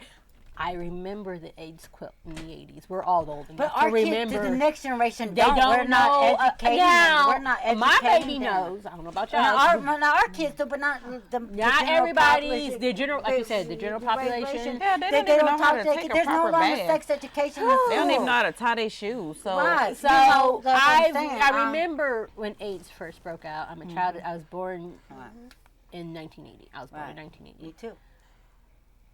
I've come from 1980 till 2022. They don't even I am talk 40 about years old in the last 35 years. AIDS has been around my entire life. Right.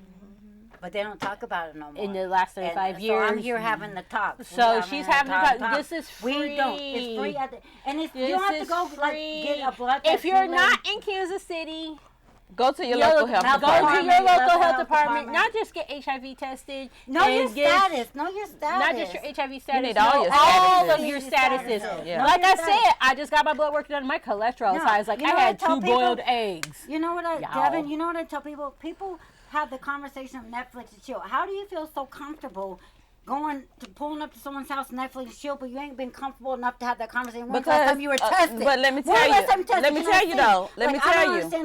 a lot of people, they don't know because it's not talked about, because it's not taught. And people don't talk about stuff that they're uncomfortable with. Exactly. And then it's a lot of mental health that's going on. So that's the last thing they're going to talk about. It's like a lot of people, they say they want help, and some people don't get help because what's going to come from this help? It's the shame behind it. It's just too much. So in order for people to get comfortable to do their status. Kiki got next. I think she has something she wants to say after. I was just saying that you know, I mean, to be honest, people just want to feel good no matter what the circumstances or consequences are. And they don't want to have them hard conversations. And so but it shouldn't even be a hard conversation. It should be a common conversation. Like, to me, it's like, why are you guys even talking about Netflix and chilling? I'm going to pull up, and that's so easy. But they're going to be so Netflix and ew. What's that package channel?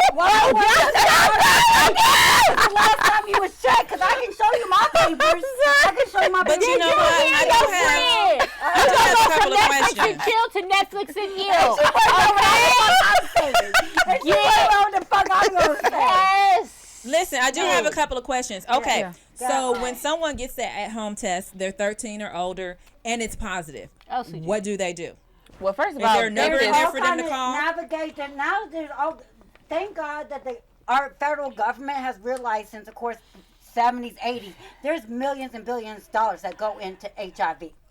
Okay. Well, if they come back positive, they're going to get contacted. There's all kinds of. So they send it off. There's all yes. Oh yeah, they're going to get contacted. But the thing is, what I'm trying to do is stop. Why are we spending the millions and billions taking care of the people that keep getting it? We got to stop this next generation. So when they get it, trust me, there's all kinds of services. Okay, wait. So that's how the contact process. Hold on. So that's the health department test, will contact them and start the process of a navigation process to getting medications or whatever they need to do. Their plan. Regardless of. Okay, let me back up though to make sure I'm following y'all. Let me back up to make sure I'm following y'all. So that's an at-home test that you have there, and the results will be to you within 20 minutes at home. That they mail out? No, this is the one. This is the one I the thought health that was the department one that. gives. They give this Kiana. If you call the health department.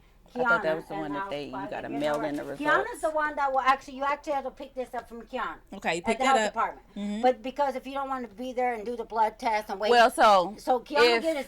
You will actually have to call Kiana, and y'all. No, she said so. Since this one is at home, it's up to them to say. It's up to them to report their status. Right. You take the test. The results are positive. Oh my gosh, like you're just like, oh my gosh, you it's can positive. go down to the health department, let them know, and they will start your health plan. If you don't tell them, then talking about a 13-year-old. Yeah, like we need like a follow up, and even adult, just like, oh my gosh, I'm dead. I might think it's positive. They gonna go somewhere because they gonna be scared shitless. Not necessarily. Hopefully they will. Or they might tell the hope. I mean, that is the hope. They definitely gonna tell somebody they know. I get a lot of because these what do they questions do? a lot of times. They talk. They tell their friends. They're going to tell somebody, and guess what? It's going to spread. So therefore, whether they do it directly or indirectly, it's going to get. That's very, like anytime you get some bad news from a doctor. When you pick this up from the health department, not to say the test track that they know if you're positive, negative, and you can tell them whatever, but at least that, I think we feel like, I mean, to be real, some people not gonna say nothing. At least you know. Like if you at that age or whatever age found out that you're positive, that you're not comfortable enough to report back, like you even tell her, oh yeah, it came back cool, I'm cool. At least you know in your mind. I think consciously you would not go sleep with a bunch of But you got some people will. They just go wreak havoc because they're so and so angry. that's the thing. So be careful about reporting your status because somebody can turn around and come after you civilly or even criminally if you don't, especially with AIDS. Absolutely. And then the next thing, just because you took that test does not mean that you're safe to go out there willy-nilly unprotected with people.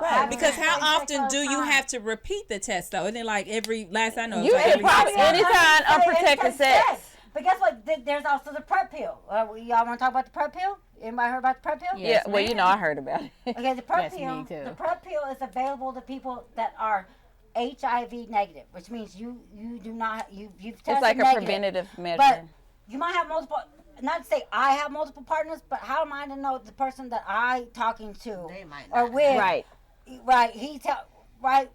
If you take the PrEP pill every day, just like you take a vitamin C to not get a cold, or you'll take this There's the PrEP pill, and if you take it daily, recommended, we cannot say 100% because nowhere in science can ever say, but it's very highly effective. It will not give you HIV, but what people say, But at the same time, that's just HIV, which is something you live with forever. Right. There is sexually STDs, and what these kids don't realize, syphilis is going around. Y'all need to wear these goddamn condoms. She said what she Show said. them what you got. Make it rain on them, Danielle. Make it rain on them. Just make it rain. I got college today. Tomorrow, come see me at the health fair. Y'all come see me at the table 11 tomorrow. And you can go to the health department and get. You can get condoms anytime for free at the health department. I mean, I go there and I get it, like just for my events. Like, you know, and they just, I mean, look at my trunk. I'm just like, oh my God, well, you know. But just, yes, HIV, I mean, that's lifelong. You know your status, you know, but regardless, like, safe sex. You gotta have safe sex. You gotta have safe sex because there's so much other stuff going around that has nothing, you know, like especially with the way they sitting up here changing the laws. Right. And like, you know, so. Women rights. So you definitely have to, you know, and there's, I think we've all stopped having a sex talk.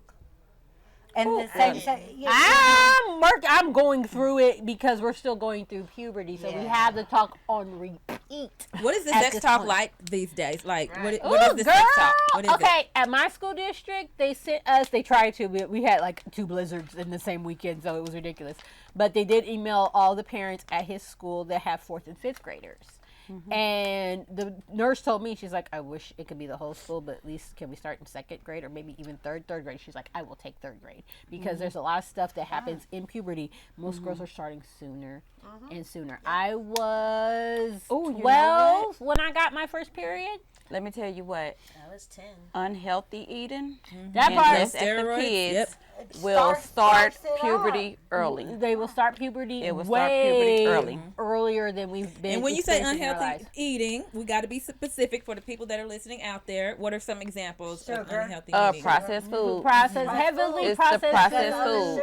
Such as like frozen pizzas. If you're not eating the vegetables, you know, the fresh vegetables and whatever, like all the junk food, high sugar candy, all that stuff, it's unhealthy. And if you're not active, if you just they say the kids that's not as active as other kids, all of that jumpstarts your puberty. So now we got to get that well, this education. is in girls. So let's replace that with what kind of foods? I did hear you say vegetables. So instead of replacing the processed foods, so like some people don't eat hamburger no more. They use turkey meat. You know, turkey meat is supposed to be the healthier option.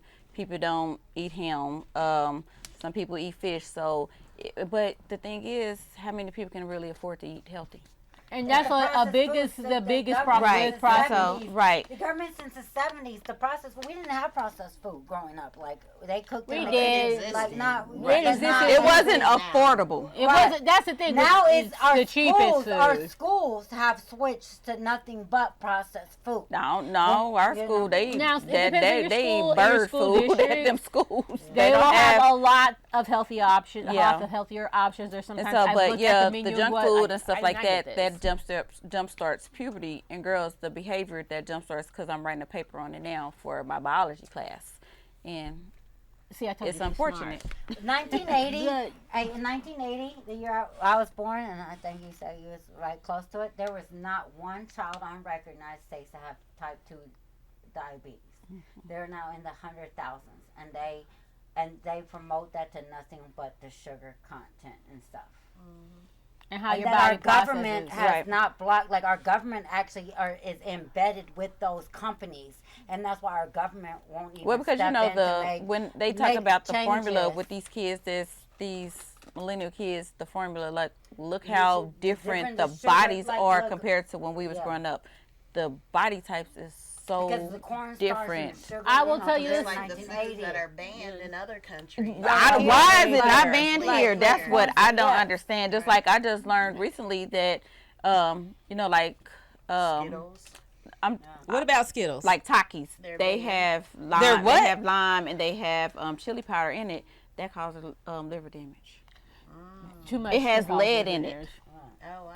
That has lead in it. When you look at food, American food, or it can cause liver damage. Yeah, commercial, and that's liver damage is irreversible. Just want to put that out there. Commercial companies, Skittles, your Skittles, your cereal companies, with our government. So your soda companies, your candy companies. Oh yeah, Skittle has pork in it. They are our biggest and the food colors that are sitting there in our government feeding those politicians. When you look at if you look at the labels between, get a pack of Skittles, get a pack of Little Debbie's, for crying out loud, whatever it is, look at the ingredients. That is commercially based, that is a widespread food and beverage company, and look at what it sells in Europe for and what it sells in America for, and what all is in it, and what they don't allow and what we allow. The ingredients. Ingredients. When you asked about whether they're doing the talk, like I said, my son was in elementary, and I made him stay in the living room with me while I watched these 2 videos, one for the boys and one for the girls, because I want him to know about what happens with the female classmates, what happens to their bodies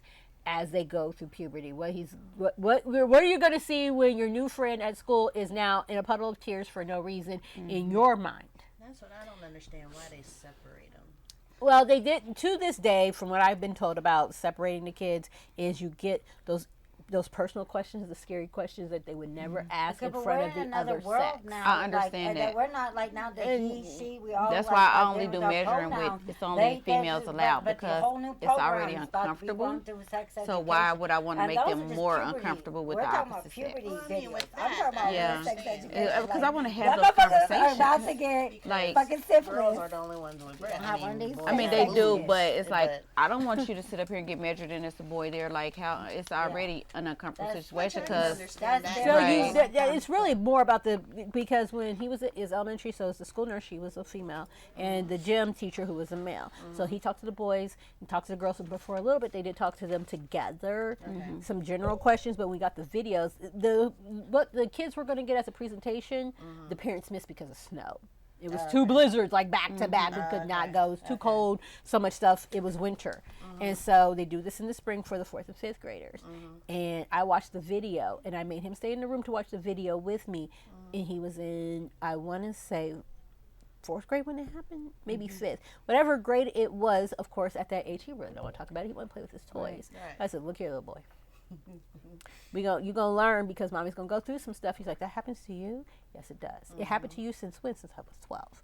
What in his mind was, of course, very much blown, because he was a little child. They can't imagine that. They can't comprehend. But you know what? But here's the deal. Now that he's 13, it's his.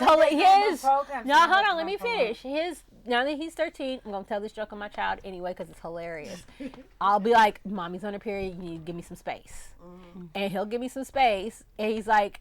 And then some other times he'll just be like, you're crying, because I'll be crying over everything. I'm an emotional person sometimes. Don't tell your friends, I will fight you.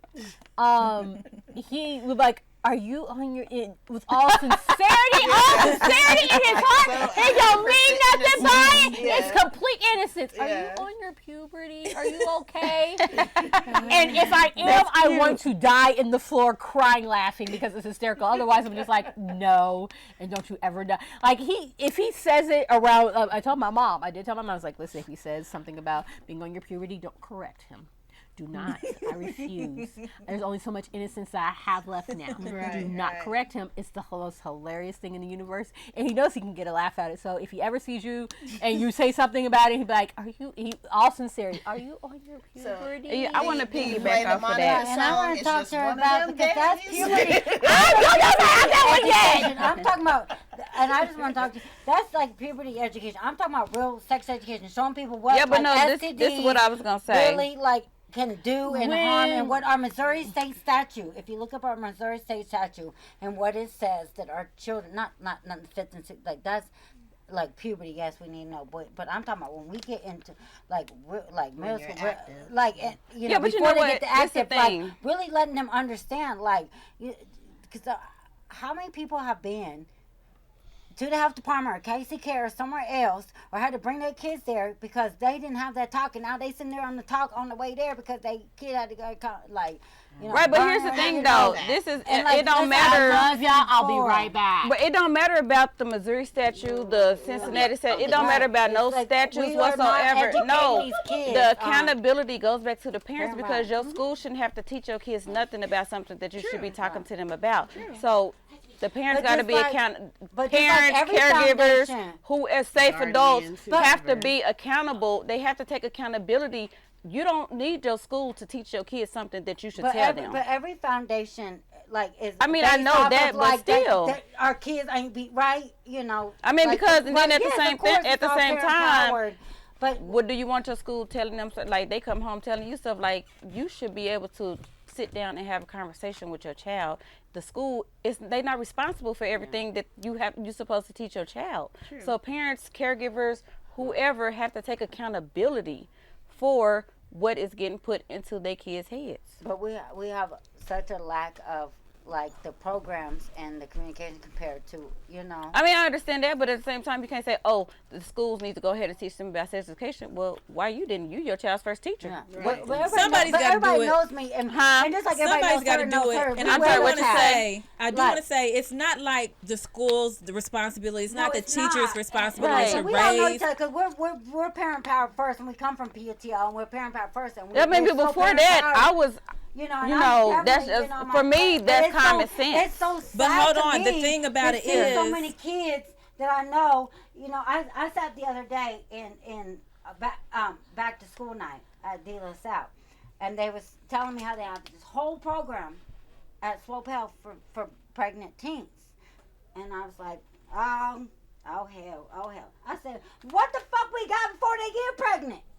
You want to know why? Because some person that's in charge of their child did not have that conversation. And you know what? Part of the reason for that is you can't teach what you don't know. That's true, too. So sometimes there's the vicious cycles of not knowing right things to do. I understand that, but in the real programs, if you don't teach them, then you'll never know. And if you know, you don't have to be ashamed to say, oh, I don't know about this. When it's so many resources out there. And it's not even that.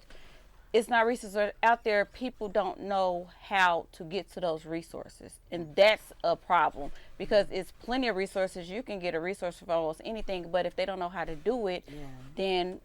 So the question is, how do we get the resources to the people? Because I want to make sure people heard me, because I want to make sure that the people who didn't say for the cycle of teenage pregnancy that just keeps happening in a family, it's probably because no one was told about sex, to wait or protection or things like that. So I don't want to make those people feel bad about what they don't know. Not at all. I'm not saying that y'all are. I just want to speak to those people because, like I said, you can't teach what you don't know. Right. So, like you mentioned, there are resources available. How do we ensure that we are getting those resources to people? Like Danielle, you said, syphilis is on the rise. On the rise. How can we get? Well, starting with the health department, they have departments for almost everything that you could possibly think of. People feel like the health department, they are a city entity.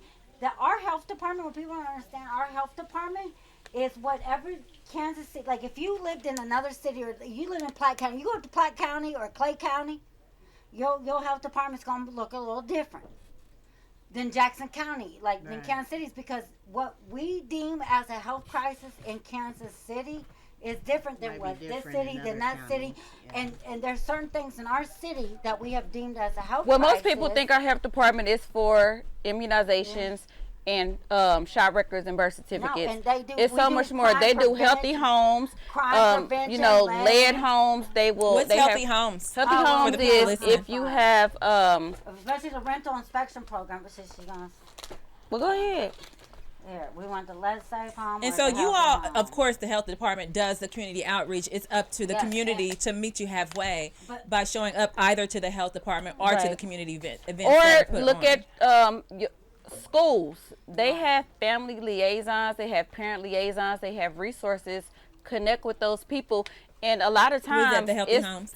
It's anonymous. You can. They're different, but they're the same. The difference between you're not in front of the camera. It's the other way. Healthy homes is a rental inspection. If you rent, they will do it for. They're not kicking people out. They cannot retaliate against you for reporting. There's a health crisis in Kansas City because they say 8% of our homes in Kansas City, not just surrounding area, Kansas City, what operates under the health department, is homes that could qualify for unhealthy. One good thing if you are on social media, and they will do it for free. So if you're on social media, if you're on Facebook or Instagram, Urban Hub, URBNHUB, she posts everything about any type of resource going on in Kansas City surrounding areas. So that's a good resource. She posts utility assistance, kids assistance, food assistance, all And type even, of like, fun assistance. events, like So, fun events and we're if you're doing. not on social media, then try to connect with somebody. As far like if you need to connect with somebody at a school, schools have resources. Right. They have so many resources. YMCA's have resources. Community centers have resources. Connect with those people, because if they don't have it there, I guarantee you they know someplace that does have it. So connect with your neighbor. You never know what your neighbor know. So would you suggest that if somebody's not on social media, that those of us who are on social media reach out to those people and link them? Absolutely. Like she said, Okay. That's what like I she said, Urban said. Hub. You can, if you're not on social media, talk to your neighbor, talk to somebody, because Who you knew- never know who who knew, knows like, what. You just went through this, that I might not go through that, but how do I know my sister or my cousin didn't go through that? Or do you, like, it becomes such networks with people. Yeah, We just have start sharing conversations love. with people, Like she because said, like people have different Urban Hub, resources. and I'm blessed to actually sit on the board of Urban Hub, because she like loves and trusts me so much, and is such a good friend of ours that owns another foundation, like she mentioned, Urban Hub. She Community has Resources every Solution single Group. resource Like every day. She possible. doesn't sleep. She don't sleep day or night. She don't sleep.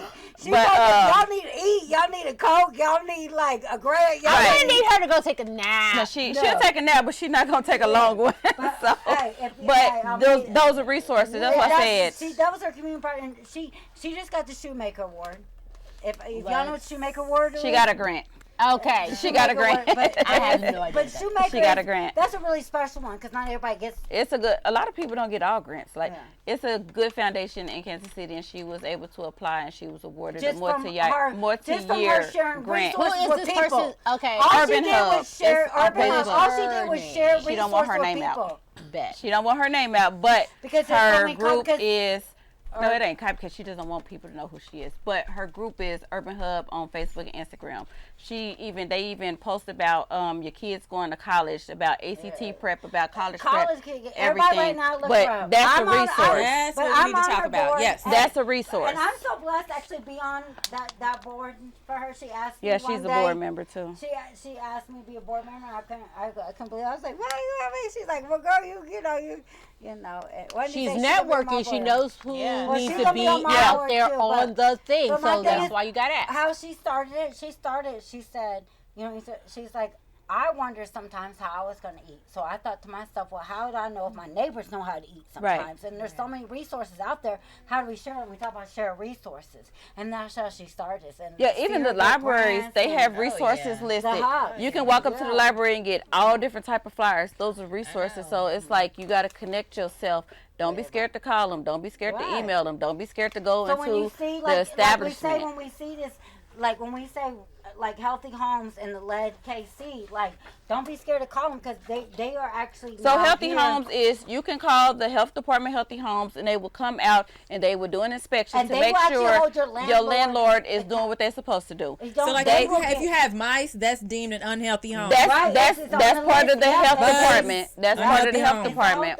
If it's a vacant house next to you if it's a vacant house, you need to have it checked. They will service that house, because if it wasn't vacant, then it probably wouldn't bring the mice and stuff to you.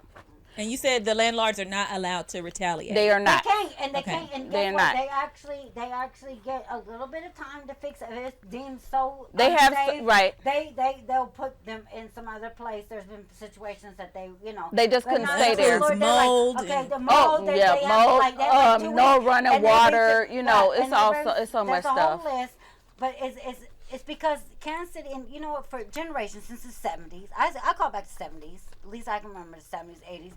For generations, landlords have been able to get away with being slumlords. Right, and that's in place. The city, not just Kansas City, but I think the world has realized and put it on the health department now that we actually have very unhealthy people. They say if you're healthy, then it'll lower the violence. Absolutely. Yes.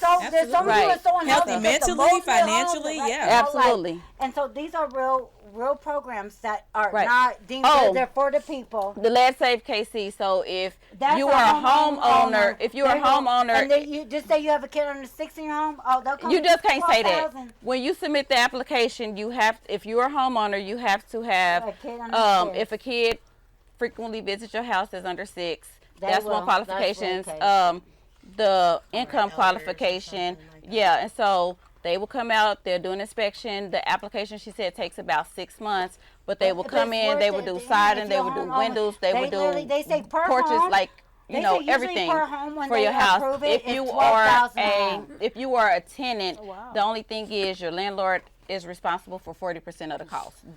So if you own your home, they'll do it for free. If you don't own your home, then your landlord has to agree to do it for 40 at the 40%. But look into they do. It is, but a lot of the way the income guidelines are set up, I'm most certain that people qualify.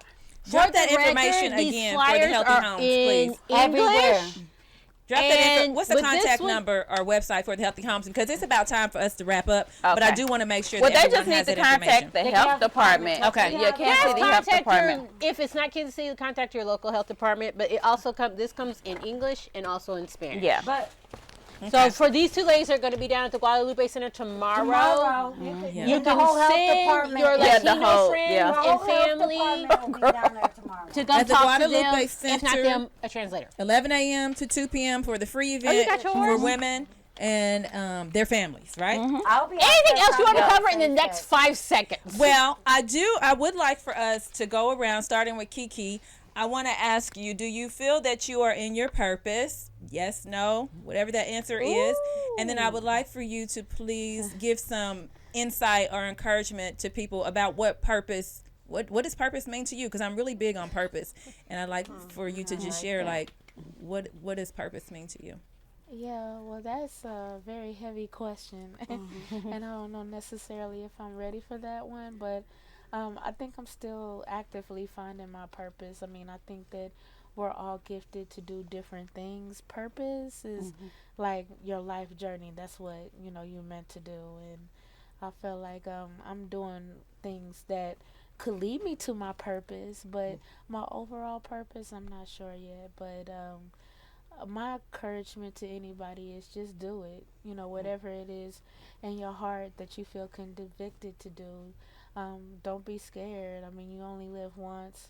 Well, not technically, but what I mean on earth. Right, but I mean, it's kind of like, you don't want to have any regrets. And then, there was this study about people who were, in nursing homes and how they talk about, what they would have, could have, should have did in their early years. And then it's kind of like now I'm older and, I've had children and I've done all of these things, but I didn't really get to know myself as a person. Right.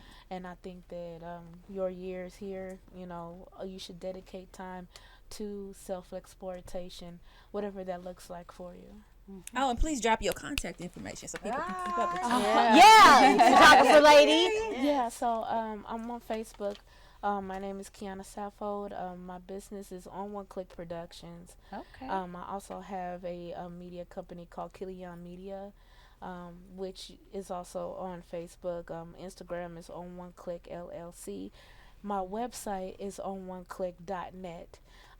So I'm actively looking for social media clients. I do photography and videography as well, as everyone knows, but if you need someone to manage your social media, give you insight on current social media trends, I'm your girl. All right, absolutely. I share the memes. You tell me how they work. She said, I'll run that I'm gonna put you in my grid.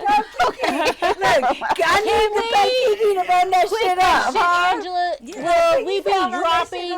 will we be dropping all links in the description for Twitch and YouTube as this goes out across the social media platforms, because I will be sharing this later. That's going to be a PL question. Right.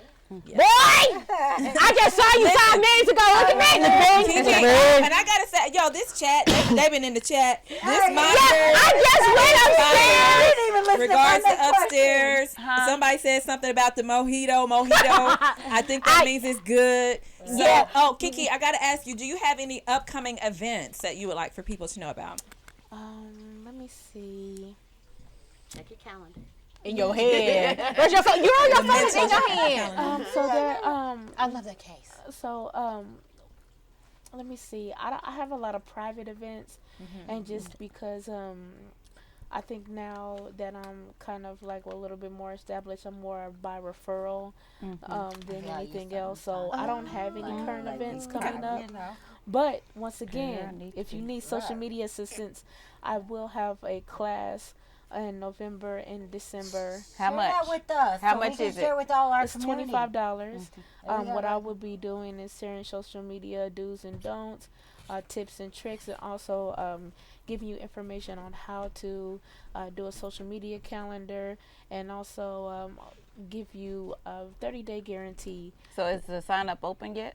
I will share that So link we can tonight. share those Okay, people and where do you together. sign up at? Right. So it's going to be on Eventbrite, but go Yeah, okay. ahead and like my business page on One Click Productions to keep abreast to everything that I'm doing. But On One Click. Productions. She's putting on her phone. I Everybody have a right now, let's take a couple tiny moments, question. everybody. Yes, ma'am. Is what's the difference between Is the that .net together? and the .com? Because me and my son were having this discussion this morning. I know he was looking up something to try to find his teacher's phone number because we were going to be running late. It's like, what's the difference between a .org and a .com, and what's a .net? And I'm like, Oh, this it's a happened this it's morning. a lot. It's the business. Well, I mean, You're going to have to Google Is it that. black and white? If it's not a quick Like, answer, Devin, is you're going to have it to black Google and that. But she had a .net. I would have known. But It's late, you know honey. what? It's late, so we will get back to it later. And I Is might it a have short answer, Kiki? there really is no short answer. Oh, It's yeah, more- Google it's that. more Yeah. preference than Got to go anything around the else. room. Who's next? All right, I'm Latrice Tucker. I'm on Facebook, Instagram, Twitter, all that. You and your purpose? Is it You and your On Click or purpose? One Click? Oh, What do you my want to talk to the number people one, about purpose? CLICK. See, girl, I'm sitting up I'm here kind of finding like other It on people. the is. same boat with her. I don't think I've reached it yet, per se, because obviously I'm still here. So I would say advice is to be the best you can. Have me time. Came up. Enjoy your family and friends while they're here. Like I said, I was at a funeral this morning. You don't know if I'll see you tomorrow. Mm-hmm. Tomorrow's never promised. Enjoy the present. Plan for the future as well. Financial literacy needs to happen. Needs to be spread. Needs to be shared. Volunteering. Serving your community. That needs to be present. That needs to be shared. That needs to be the it thing to do. Right. That If, needs to be if you popular. can't give 2 hours a month or $20 a month, like Yeah. either one, like and if you it ain't got doesn't the even money, always have to be right? financial. I mean, if your everybody, time, if everybody Oh, your time is gave, valuable. sharing social Sweat everybody equity. gave time, Sweat either equity, time or for dime, like Your if you time could is even, money. So if you could give all that everybody is give- important. yes, I would amen, say support live in that. I support that. I Another challenge way that you to can find everybody. out about different things around the city. I'm an email girl. I like information sent to me, so I don't have to search everywhere else. Sign up, Kansas City. Look up your city. There's an email newsletters for that. Different magazines, local local Call the venues. boys, the Sign up for newsletters. That way that Yeah. information comes to you. You can see who is running this. You can see what event is going on. Yep. You can see whatever kids events, even your school. Newsletters for that. They'll provide information like she said earlier. Your school will provide information. The library, it's free. It's We need still to take free. advantage of it. They provide all types of free things you do. Movies, books. I mean, instead of going to Amazon and paying money for a book, rent it out at the library. Check it out. Yep. There's so much free stuff that we can take advantage of, but yet we don't. Right. And then complain that we're broke. But you just told them how to do it. So Yes. Right. get at Just her that. saying the library, before you start, Devin, her just saying the library. I have my first health event, like getting people tested for HIV and STD at the Southeast Library There you on go. 6th Swope, like less than a month ago. Because to me, I thought that was the hub of my community where I live. And so It people don't is. realize, like, our libraries are like when we grew up, we couldn't Google shit. We had to actually go to the library. We didn't have internet. She had didn't to- We exist. did not have internet until I got to high school, okay? Devin, Call you them up like, when next. do we want to research? Right. When we look up. Okay, Danny, I'm talking. Yep, Okay, now Devin's Danny, turn. Danny, I am talking. Devin's turn. Okay, hi. Purpose. Woo. I got into a position at work where I feel comfortable. and where in my head, this is the job you'll always wanted to have in the first place. As far as what I'm doing is sitting at a computer and doing a little research, applying things, making sure stuff goes through. And if I can't find what I need to find, I can go to somebody and be like, this is above my pay grade. And they will go, yes, it is. And we'll send it to those other people. I'm like, good. I'll go sit back down. And I love that, which leaves with a lot of free time to, have your life collapse around you because things. I'm supposed to be adult and have it together. These last couple of years have been hard. So in finding purpose at my big old age, I have your young age. With my big old age. I like to say big old age because I want people to know that I actually am older than them. I'm 5'3" and 140 pounds. Mm-hmm. I am actually, according to the doctor, like 139 and some change. I'm a tiny person. Oh, you're so cute, honey. I'm an incandescent ball of rage, and I will fight you. So you need to understand that I say big old age and say big things because I'm the princess of all things, but I'm also a very small person, so I have to make myself bigger than, I actually am. You don't think I'm 10 feet tall by the time I'm done talking to you. But my purpose right now is not necessarily survival, but thriving in the little things. Find your little pieces of joy. I know it sounds very cliche, and I'm sure, oh God, what was her name? The Asian lady who was like, does it bring you joy? It may not be stuff and things in your house, but find your joy. Find your whatever brings you joy. I love tacos and I love sending memes. I also love cosplay. I love nerd stuff. I'm a fanfic writer when I have the spoons. The last couple of years have been very disgustingly hard. Apparently, I got a new fan on one of my websites. One of two sites that I actually write to.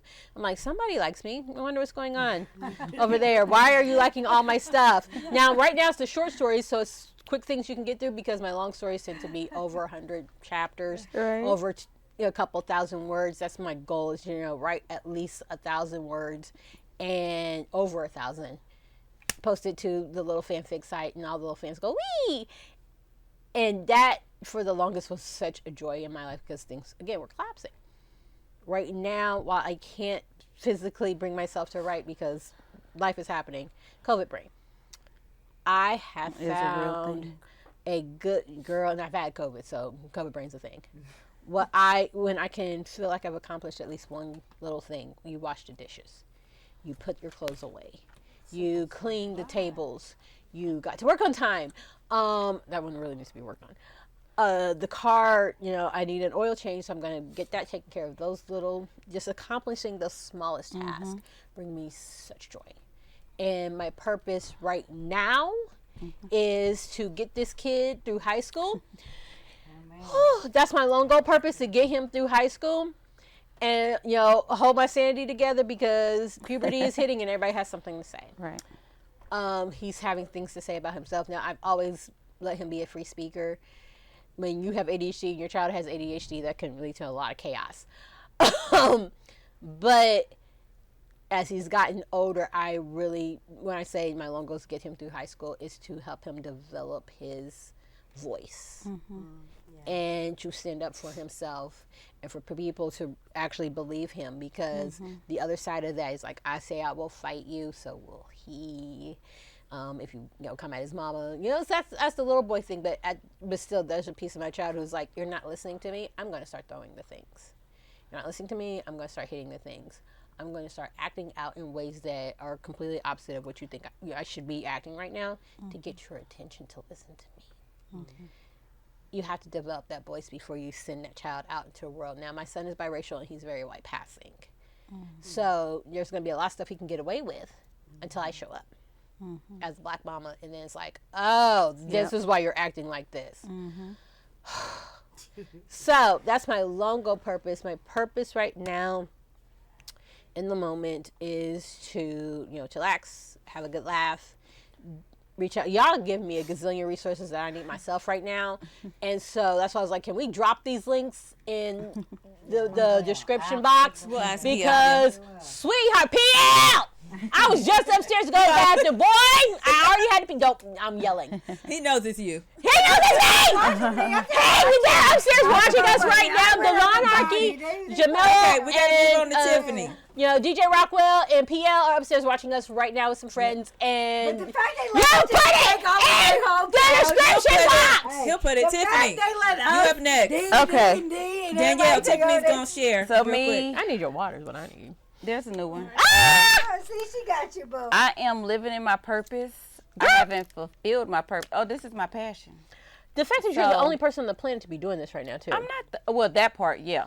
I'm living in my purpose. I haven't fulfilled it because I have so much further to go. The thing that I would say to any and everybody is protect your mental health. Put yourself first. It is okay.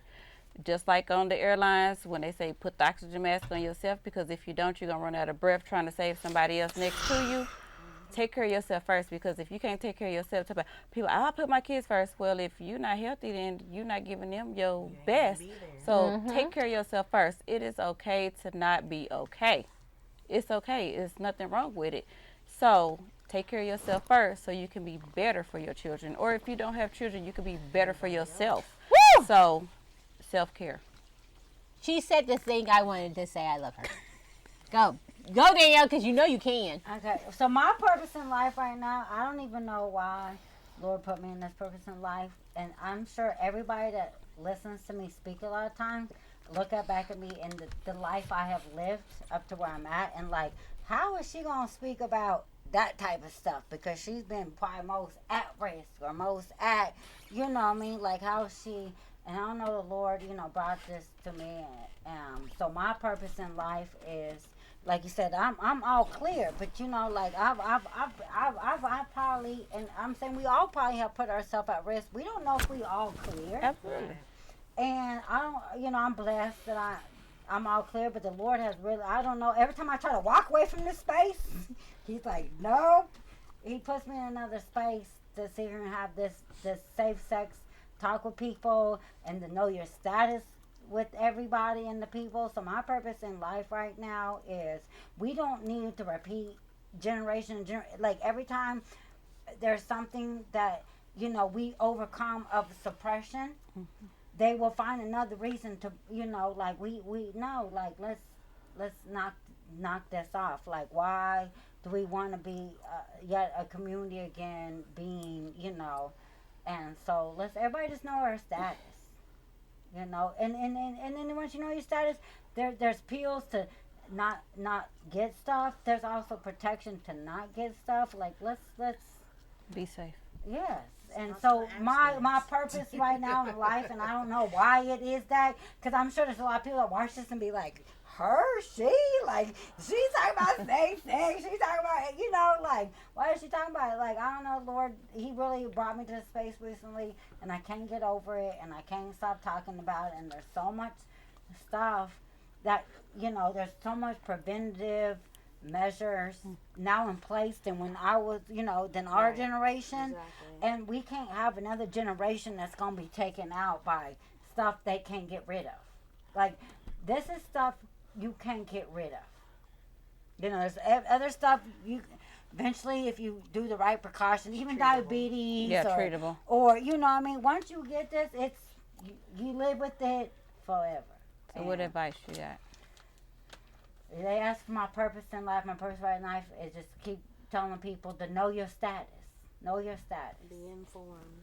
And yeah, educated. You know, and other people, and go in your homes and talk about the talks. And why is everybody scared to talk about sex? I don't get it, because everybody's out here just freaking Nikki. Well, everybody came from sex, so yeah. We know that. I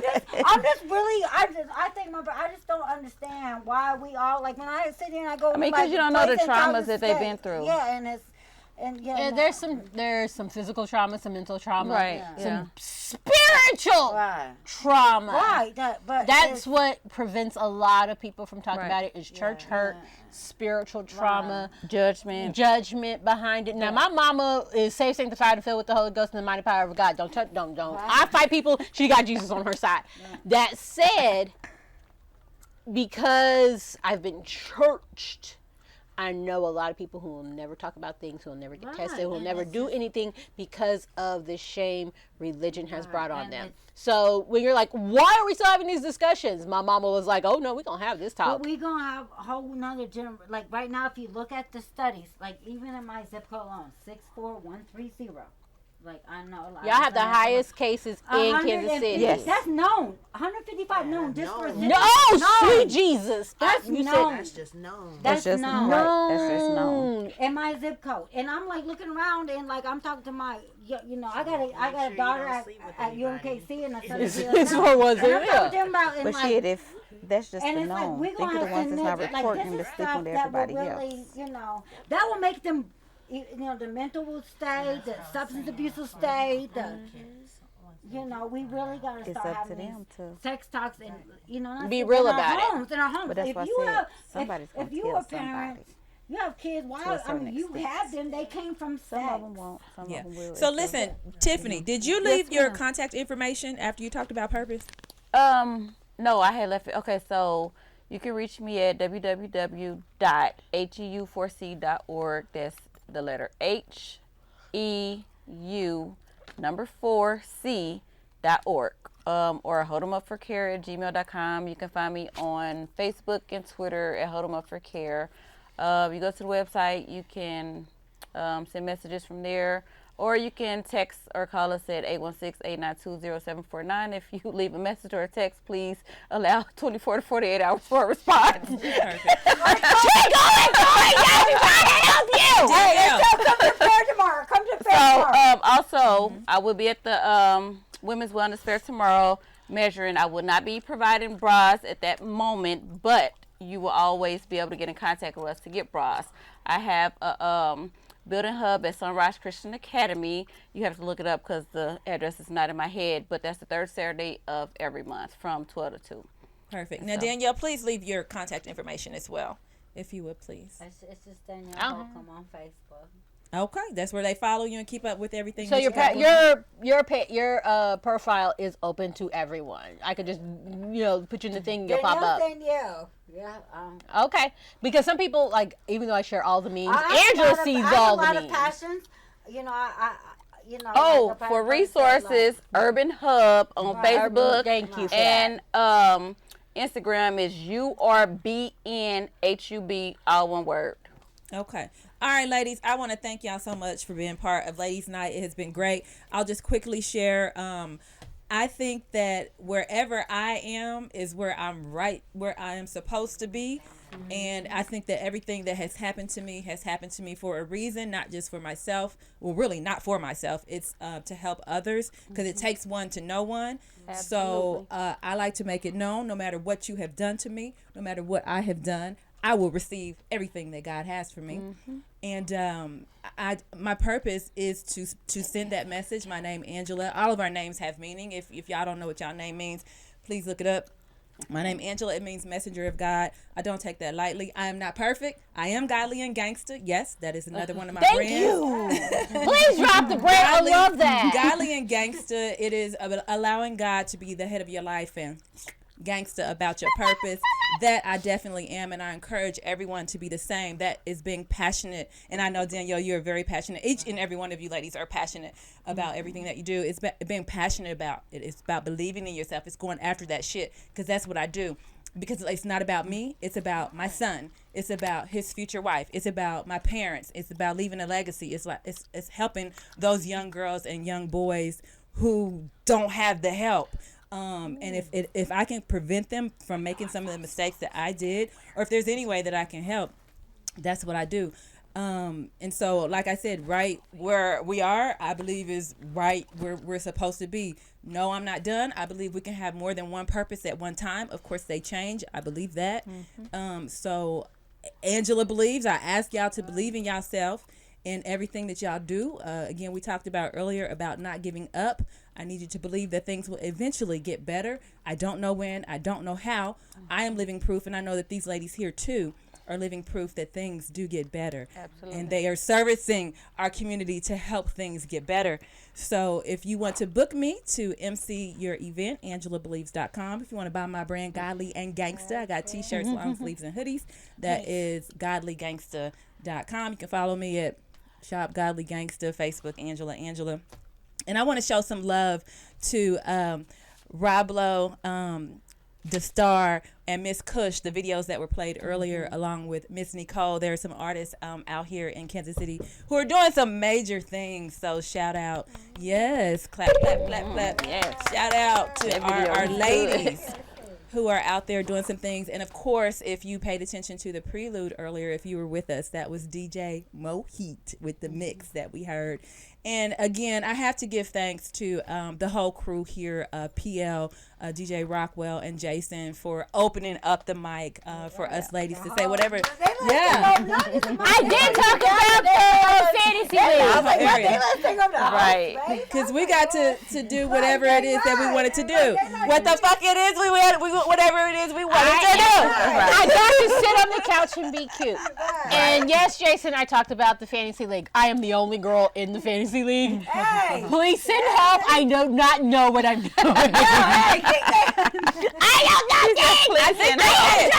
I know Did we cover everything, y'all? Is that it? Anybody got any closing statements before we get out of here? I had a thought in the Bible, because she's been talking about God. In the Bible, there's the book of Esther.